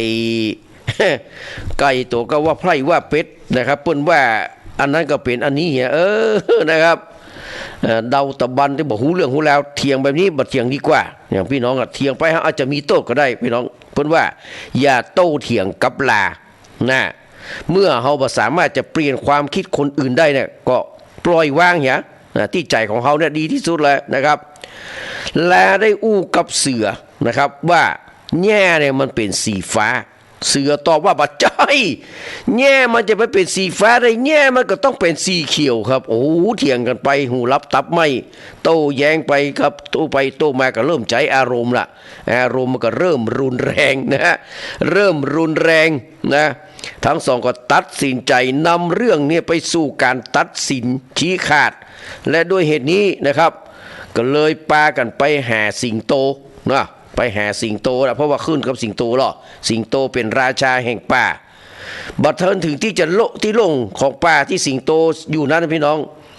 เพิ่นนั่งอยู่บนลังลาก็เริ่มตะโกนนะคือเอิ้นเนาะเอิ้นว่าฟาบาทแง่เนี่ยมันเป็นสีฟ้าแต่ก็สิงโตก็ตอบว่าแม่นกะแง่เป็นสีฟ้าลาก็ฟังอู้ต่อไปว่าเสือมันมาหันตัวกับหม่อมฉันนะมันโต้แย้งและทำให้หม่อมฉันรำคาญขอได้โปรดลงโทษมาตัวเด้อพะยะค่ะนี่เหรอผู้เป็นราชาก็ถึงประกาศว่าเสือจะถูกลงโทษด้วยความเงียบแห่ปี ลาก็กระโดดเลิงล่านะครับโอ้ดีอกดีใจแล้วก็เตวออกไปอย่างพอใจแล้วก็อู้ซ้ำเพราะว่าเนี่ยแง่มันเป็นสีฟ้าไม่ใช่สีเขียว พี่น้องเสือก็ยอมรับการลงโทษโดยดีแต่กระนั้นก็ได้ไต่ถามเนาะกับสิงโตว่าฟาบาททรงลงโทษหม่อมฉันเนี่ยหยังก็แง่มันก็เขียวขจีแต่หรอสิงโตก็ตอบว่าอันที่จริงแง่มันก็เป็นสีเขียวแต่นั่นแหละเอ้าเสือก็ถามว่าเอ้าแล้วเป็นจะได้พระองค์ถึงมาลงโทษหม่อมฉันพะยะค่ะสิงโตก็ตอบว่าอันนั้นมันบักเกี่ยวกับคำถามที่ว่าแง่เป็นสีฟ้าหรือว่าเป็นสีเขียวที่เฮาลงโทษสู่เนี่ยก็เพราะว่ามันเป็นไปบ่ได้ที่สัตว์ซึ่งกล้าหาญและฉลาดชาญชัยอย่างเจ้าเนี่ยจะไปเสียเวลาโต้เถียงกับลาซึ่งแง่วตายขนาดนั้นยิ่งไปกว่านั้นยังเป็นการลบกวนเฮาด้วยปัญหาตื้นๆแบบเนี้ยคำถามแบบเนี้ยนั้นการเสียเวลาที่เลวร้ายที่สุดก็คือการโต้เถียงกับคนง่าวและคนบ้าที่บ่สนใจในข้อเท็จจริงหรือความเป็นจริงนอกจากชัยชนะความเชื่อและภาพลวงตาของตัวเก่าเต้าอันดังนั้นจงอย่าเสียเวลาไปโต้แย้งกับสิ่งที่มันบ่สมเหตุสมผลมีคนที่บอกว่าจะหาหลักฐานที่เขานำเสนอไปสักมากใดต่อหมู่เขานะเขาก็บ่สนใจจะนักบ่ได้ก็จ้างพวกเขาก็บ่สนใจบ่สามารถจะเข้าใจได้ตัวเองต่างหากคนเหล่านั้นจะถูกบังตาด้วยอวิชชาด้วยอัตตาหรือว่าอีโก้และความขุ่นเคืองความเกลียดความชังและสิ่งที่พวกเขาต้องการคือเขาต้องการเป็นคนถูกแม้ว่าพวกเขาจะมาเป็นจะอั้นก็ตามพี่น้อง เสือโดนลงโทษ5 ปีคืออยู่ในความเงียบสาเหตุเพราะไปเถียงในสิ่งที่ไร้เหตุผลหูอยู่ว่าไอ้นั่นมันตึงมันจะเป็นอย่างนั้นนะครับพวกก็เลยแม้แต่พระราชาอย่างสิงโตก็ยังขี้ค้านเสียเวลานะครับกับลาแง่วนะฮะก็เลยบอกว่ามันเป็นสีฟ้าแต่นะบ่ะ แล้วก็มาลงโทษเสือที่ลงโทษก็คืออยากจะสั่งสอนตั้งอ้อมว่าบ่ควรจะไปเสียเวลากับคนหมู่เนี้ยที่บ่มีเหตุมีผลคนใหญ่หมู่เนี้ยครับมันต้องบ่สนนะครับมันต้องจะเอาอย่างเงี้ยนะครับก็ปล่อยมันบางสิ่งบางอย่างถ้าปล่อยไปได้ก็เสาะหาอย่างมันกินเนี่ยมันอิ่มเนี่ยแล้วก็มันจะได้ย่างปากไปชั่วนิรันดร์ เอามาฟังเพลงที่ป้านิดาเนี่ยขอมานะครับไตเงาโศกนะครับนิราชรักนครปฐมแล้วก็กลุ้มใจของธานินอินทรเทพเนี่ยถ้ามีท้ายๆผมจะตั้งเพลงธานินไว้ให้ตัวเองนะฮะแม่สายุทธฟังอยู่แหละแม่สายุทธนะครับหายดีหรือยังนะครับเดี๋ยวสักวันจะไปแอวหาวันพรุ่งนี้แม่จินดาเนอะแม่ซินดาเมืองแก้วถ้าใครฟังก็บอกแม่จินดาด้วยว่าวันพรุ่งนี้จะไปแวะเอาหมอนนะครับว่าพรุ่งนี้ไม่ได้เอาวันนี้ไม่ได้รถยนต์มาพรุ่งนี้จะไปที่หนองหอยแล้วจะแวะมาฮับนะครับแวะมาฮับหมอนอีแม่ที่จะมาฝากทำบุญก็น่าจะเป็นทำบุญที่อันนี้ก็หอคำพญามังลายโอ้ไม่ได้ประชาสัมพันธ์เลยอะหอคำพญามังลายวันที่15นะครับเพื่อจะทอดพระป่า15 ธันวาคมครับเพื่อจะทอดพระป่านะครับที่สถานีวิทยุเนาะเพื่อเอาบำรุงสถานีนะสำหรับคนที่ดูแลอย่างต่างๆอย่างท่านมหาประสิทธิ์เนี่ยนะครับ10 ปี20 ปีไม่ได้ไปไหนตัวเปิดนะครับอยู่ค่าที่อันนี้นะนะครับอยู่ก็สถานีอยู่ก็บนดอยนะเพื่อก็เลยมีการทอดพระป่าเนอะท่านมหาวิษณุเพื่อก็จะนำศรัทธาญาติโยมไปแล้วก็ที่แห่งที่1นะครับวันที่15เช่นเดียวกันนะครับที่สำนักสงฆ์มิ่งมงคลสันทรายดอนจันทร์นะครับทุรุงมนตรีทิสโลนะครับเปิ้นจะช่วยจะฉลองนะการตั้งผู้ช่วยนะครับผู้ช่วยเลขานุการเจ้าคณะจังหวัดเชียงใหม่แล้วก็พระวิปัสสนาจารย์นะครับนิมนต์ท่านพระเจ้าคุณพระราชมุนีนะครับไปเป็นองค์ประธานแล้วก็15ก็เหมือนกันนะครับตอนบ่ายจบจากนะครับจบจากที่ สำนักสงฆ์มิ่งมงคลสันทรายหลวงพ่อเจ้าคุณพระราชราชมุนีพวกก็จะมาที่วัดศรีบุญเรืองของตุลุงพันธ์เขาเนี่ยนะครับตุลุงพันธ์เขาเนี่ย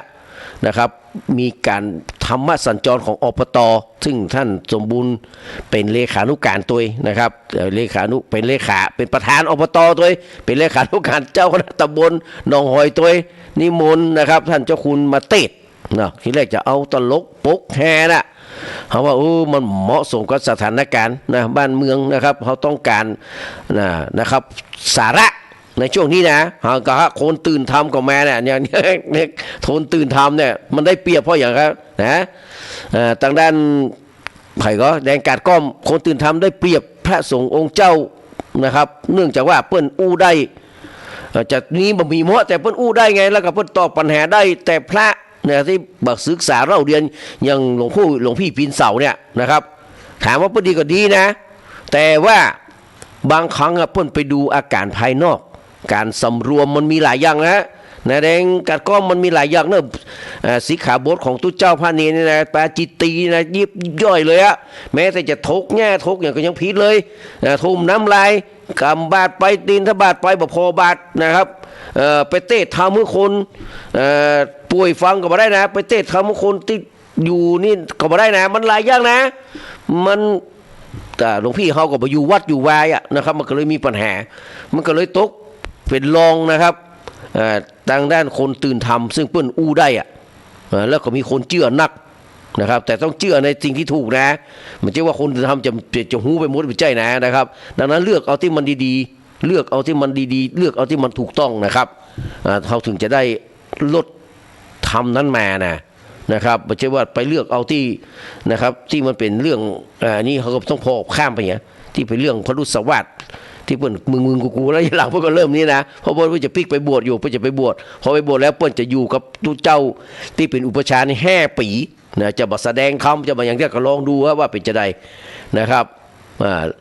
เปิ้นก็บ่จะสู้ตรงแล้วนะครับพอดูแล้วเปิ้นก็มีการปรับตัวของเปิ้นนะผมว่าดีนะดีที่มีคนประเภทเนี้ยนะครับดีกว่าตู้เจ้าที่เตะไปเลยไปลกปกแห่จนหาธรรมะจนหาสาระบ่ได้ผมว่าถ้าบอกเอาท่านเจ้าคุณนิมิตก็เอาวัดปันแหวนเอาวัดอย่างเขาวัดผ้าขาวเนี่ยวัดพระสิงห์เขามาหาอำนวยนี่นะครับหรือว่าจะเตะเมืองเอาท่านพระครูอุปถัมภ์ก็ได้นะครับเอาอย่างนี้ยังมีสาระกว่าไปเอาตุเจ้าที่มันตลกปกแฮจนเข้าสู่เส้นทางอ่ะคือส่วนทางพระนิพพานอ่ะบางครั้งเอาม่วนว่านะครับแต่บ่ได้สาระบ่ได้เนื้อหาสักอย่างเลยมีเยอะแยะเลยเพราะฉะนั้นท่านต้องปิกมามองนะฮะมิงมามองตัวเก่าจริงๆมาคารวะมาสอนทำแบบนี้นี่มันแบบเปิดก็เพราะหมู่เฮาเนี่ยครับที่เป็นตู้เจ้าเป็นพระนายเนี่ยผมนี่เข้าข้างตู้เจ้านะอยากจะให้มันเป็นอย่างที่มันดีๆนะครับใครจะมาด่ามาว่าตู้เจ้านะก็บ่ได้นะแม้แต่คนตื่นทำบ้าผมก็ส่วนตอบนะครับแต่ว่าพระสงฆ์องค์เจ้าเขาก็ต้องดูเหมือนกันครับว่าสิ่งที่เขาได้นำเสนอไว้แล้วมันเป็นความสุขจริงแต่มันเป็นสุขที่อิงแอมิดไงมันมาได้ลดพระธรรมแต่นะครับบางเตื้อเขาก็ไปกล่าวตูพุทธพจน์แบบไม่ได้ตั้งใจไปยกภาษิตมาว่าอันนี้เป็นคำสอนพุทธเจ้าซึ่งมันเป็นใจนั่นก็เป็นการตูนะครับไปศึกษาไปอยู่ให้มันดีๆนะครับแล้วออกมาแล้วมันจะไม่ได้เป็นเป้าให้คนอื่นมาโจมตียิ่งคนตื่นทำมีแบบเนี้ยนะครับตู้เช่าออกมาเต้นรุ่นเต้นแล่นนะฮะดังนั้นนะครับเรา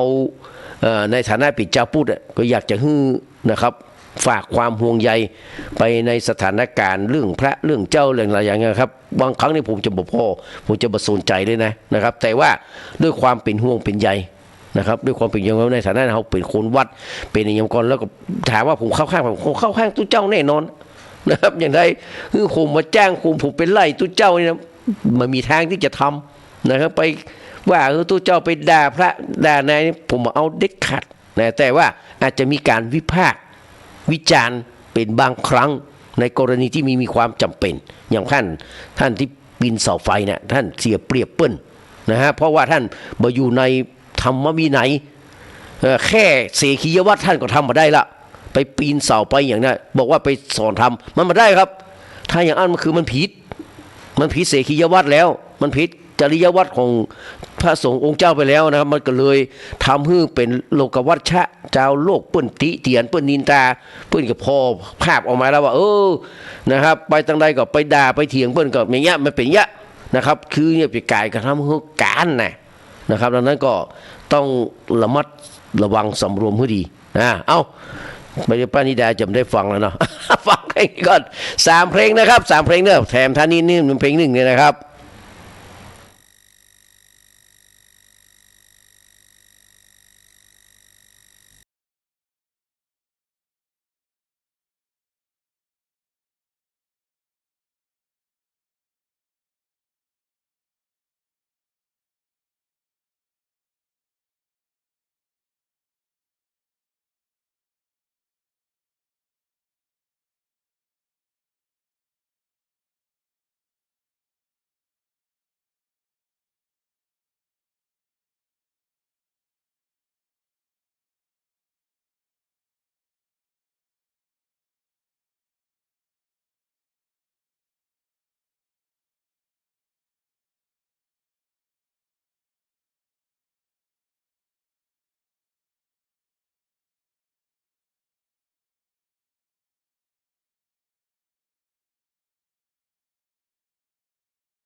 เจ็บใจปวดใจ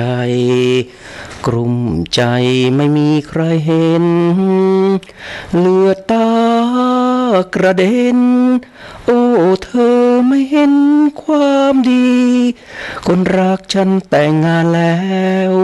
ใจฉันนั้นแป้วทันทีชีพฉันนับต่อแต่นี้คงสีแน่นอนจำได้ดีครับเพลงนี้ครูสุพลชัยเพชรเนี่ยครับเปิ้นไปสอนนะครับนักเรียนตอนนั้นผมอยู่ชั้นป .2 นะเพลงนี้นะครับเปิ้นไปสอนเพลงนี้เพลงกลุ้มใจนะครับของพี่เล็กธานินทร์อินทรเทพนะครับตอนนี้มีข่าวล่าสุดนี้ครับเกี่ยวกับเรื่องไอคอนนี่นะครับออกหมายเรียกฟิล์มรัฐภูมินะครับเข้ารับทราบข้อหาพยายามช่อโกงบอสดีไอคอนกรุ๊ปในสัปดาห์หน้าพร้อมส่งหมายเรียกไปที่บ้านพักละอันนี้ก็ใครทำกรรมเช่นใดไว้ก็จะต้องเป็นอย่างนั้นนะครับเพราะว่ากรรมนี่นะเพิ่นว่ามันครอบงำทุกภูมิภพตามประกบเกินขบขานพันผูกทุกเหตุการณ์นะครับเพิ่นว่าติดตามปานประดุดเงามาถึงไปไหนบ่ได้ครับมันใหญ่หรือเมืองโอมมาได้ด้วยนะครับโอมเป็นสิ่งโอมมาได้เพลงต่อไปครับที่จะบัตันนะครับตะกี้แม่พี่ใหม่เป็นขอมาเพลงเพราะมันมีก็ไปเพลงวัยรุ่นหมดก็เลยจัดเพลงครับไม่มีเวลาไปหาเมียน้อยของยอดรักสลักใจพี่แอลนะครับไม่มีเวลาไปหาเมียน้อยป่านนี้คงคอยแล้วก็จองไว้ก่อนนี่แดนเนรมิต2 เพลงเนอะมอบให้กับแม่พี่ใหม่ อยู่เมืองแก้วเมืองแก้วอยู่อย่างไรดอนตันเมืองแก้วนะครับอยู่ดอนตันฟังเลยครับเพื่อเป็นการเสียเวลา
แดนมีทองเพิ่นจะใจคำว่า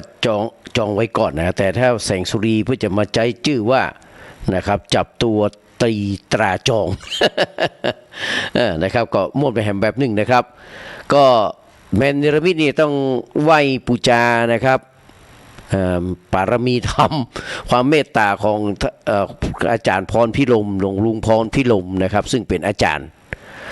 ของวัฒนาพรอนันต์ก็ดีของแดนนิรมิตก็ดีนะครับเปิ้นมอบเพลงเนี่ยนิคสิทธิ์เนี่ยครับตัวตุมบัวบานเนี่ยชุติสายันเอามาฮ้องเลยครับบัวตุมบัวบานเนี่ยเป็นต้นนะน้ำตาลาไซเนี่ยนะครับคือแดนนิรมิตเนี่ยเอามาทำมาหากินนะครับโดยบ่คิดต่างสะบัดนะครับก็ทำให้ชุดเนี่ยนะครับชุดไอ้น้ำตาลาไซบัวตุมบัวบานของสายันสัญญานะครับที่ทำโดยแดนระมิดเนี่ยได้ตังก็ประมาณ350 ล้านขึ้นไปนะครับก็ทำให้ชีวิตความเป็นอยู่ของแดนเนรมิตเนี่ยกุวันเนี่ยครับก็อาศัยบุญเก่านี่แหละครับก็มาดูที่เพลงที่พี่น้องเพิ่งขอมานะครับของคำรณสัมปุณณนนท์เพลงที่เพิ่นขอบ่มีนะครับแต่ผมจัดให้เลย3เพลงเนอะ3เพลงส่วนเพลงของพี่ใหม่นะครับของพี่ใหม่ที่ได้ฟังต่อจากนี้เนอะนะครับต่อจากคำรณสัมปุณณนนท์นะครับโดยยุ้ยญาติเยอะนะเลิกเมียบอกมาเห็นแหละแล้วก็เพลงเนี่ยนะยุ้ยญาติเยอะมีเมียแล้วเนี่ยมีเมียแล้วเลิกเมียบอกมาเดี๋ยวได้ฟังแล้วต่อจากนี้เด้อโจรกลับใจกระท่อมกัญชาแล้วก็หวยใต้ดินนะครับสำหรับพี่น้องที่แนะนำเพลงของครูคำรณสัมปุณณนนท์ซึ่งว่าเป็นลูกทุ่งคนแรกของประเทศไทยนะฮะฟังเลยครับ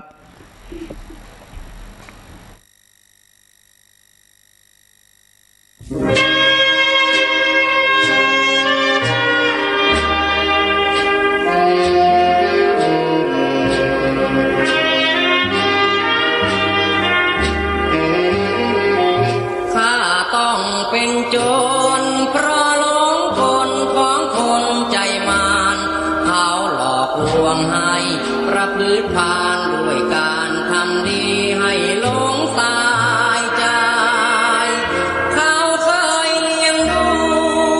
ข้ามาแต่น้อยจนใหญ่ข้าจะคิดหลบลี้หนีไปเขาคงจะว่าข้าลืมคุณต้องจำใจฝืนทำไปเหมือนคนมีกรรม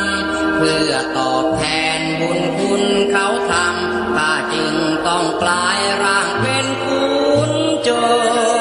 รทุกคืนทุกวันไม่เคยว่างเว้นการปล้นข้าประหารบั่นหัวทุกคนที่มากว่าหน้าขัดใจเปรียบชีวิตข้าเหมือนดังองคุลิมานหลงผิดเชื่อคำอาจารย์ออกประหารผู้คนล้มตายเพราะพบคนผ่านจึงพาข้าสู่อาบายรู้ตัวแทบสายเกินไปแม่เกือบสิ้นใจเพราะมือของข้าทอดวิญญาณโจรขอยอมทนรับการจองจำของบ้านเมืองเพื่อชำระกรรมที่เคยกระทำแต่หนหลังมาขออุทิศกายและใจมอบไว้เป็นค่าจะขอยึดหลักพุทธวาจาตั้งหน้าแสวงกรรมดี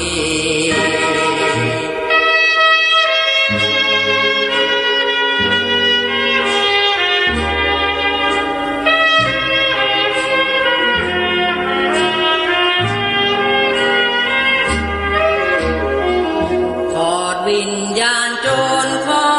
ยอมทนรักการจองจำของบ้านเมืองเพื่อชำระกรรมที่เคยกระทำแต่หนหลั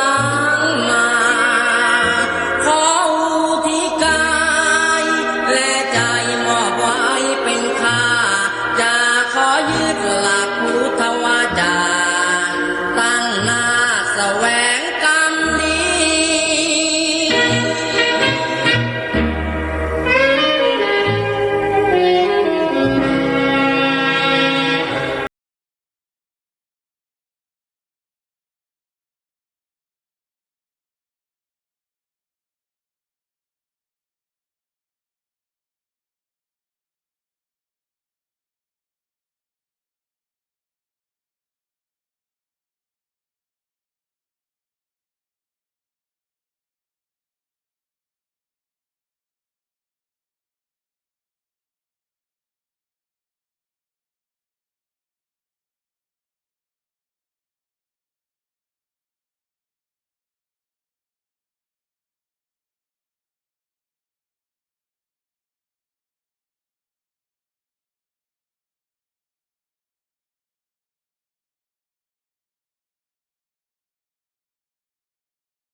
แล้วก็คงจะหมดเวลานะครับขอบพระคุณท่านผู้ฟังทุกคนทุกท่านนะครับที่ได้ให้เกียรติติดตามรับฟังรายการนะครับวิเคราะห์ข่าวสารตำนานเพลงเก่าเล่าสู่กันฟังนะครับทุกเสียงทุกสายนะครับทุกหูนะครับที่ได้ฟังอยู่ต้องกราบขอบพระคุณเป็นอย่างยิ่งฝากความแสดงความห่วงใยไปลุงบุญชูแม่วันเพ็ญเนอร์นะครับขอให้หายไวๆแล้วก็ได้ไปอยู่ที่ตัวเก่าต้องการนะครับขอให้ได้ไปเวยๆเนอะขอบพระคุณกราบนมัสการขอบพระคุณนะครับท่านพระครูสมุวิสุวัฒน์วรกิจโจนะครับเจ้าของผู้อำนวยการสถานีนะครับเก้า104.50 เมกะเฮิรตซ์ของกระพิสมัยนะครับเจ้าของรายการนะครับธรรมะคลายเครียดเนาะทุกคนทุกท่านเนอะวันคืนนี้ก็อย่าลืมติดตามก็จะเพิ่มเป็น5คะแนนเนอะเพราะว่านะครับแฟนเพลงทั้งหลายที่มือเซียนนะครับเรียนเจิญเนอะเวลา3 ทุ่มโดยประมาณนะครับวันนี้ต้องขอนำรายการจากท่านผู้ฟังไปก่อนนะครับเดี๋ยวจะได้ฟังเพลงที่พี่ใหม่ขอมานะครับยุ้ยญาติเยอะมีเมียแล้วเลิกเมียบอกมานะ มีเมียแล้วเลิกเมียบอกมานะครับแล้วก็ให้มันหลายเพลงเนอะแล้วก็ฟังของเกรียงไกรกรุงสยามแล้วก็ยอดรักสลักใจแล้วก็ธานินอินทรเทพนะก่อนที่ท่านอาจารย์วรินทร์นะครับจะได้มาปิดสถานีเนอะสำหรับวันนี้ก็ขอนำรายการวิเคราะห์ข่าวสารตำนานเพลงเก่าเล่าสู่กันฟังไปจากบรรดาพ่อพี่น้องก่อนครับมีโอกาสปะกันใหม่ครับอาจจะเป็นวันพุธวันเสาร์นะครับถ้ามีเวลามาอย่างแน่นอนครับขอบพระคุณครับสวัสดีครับ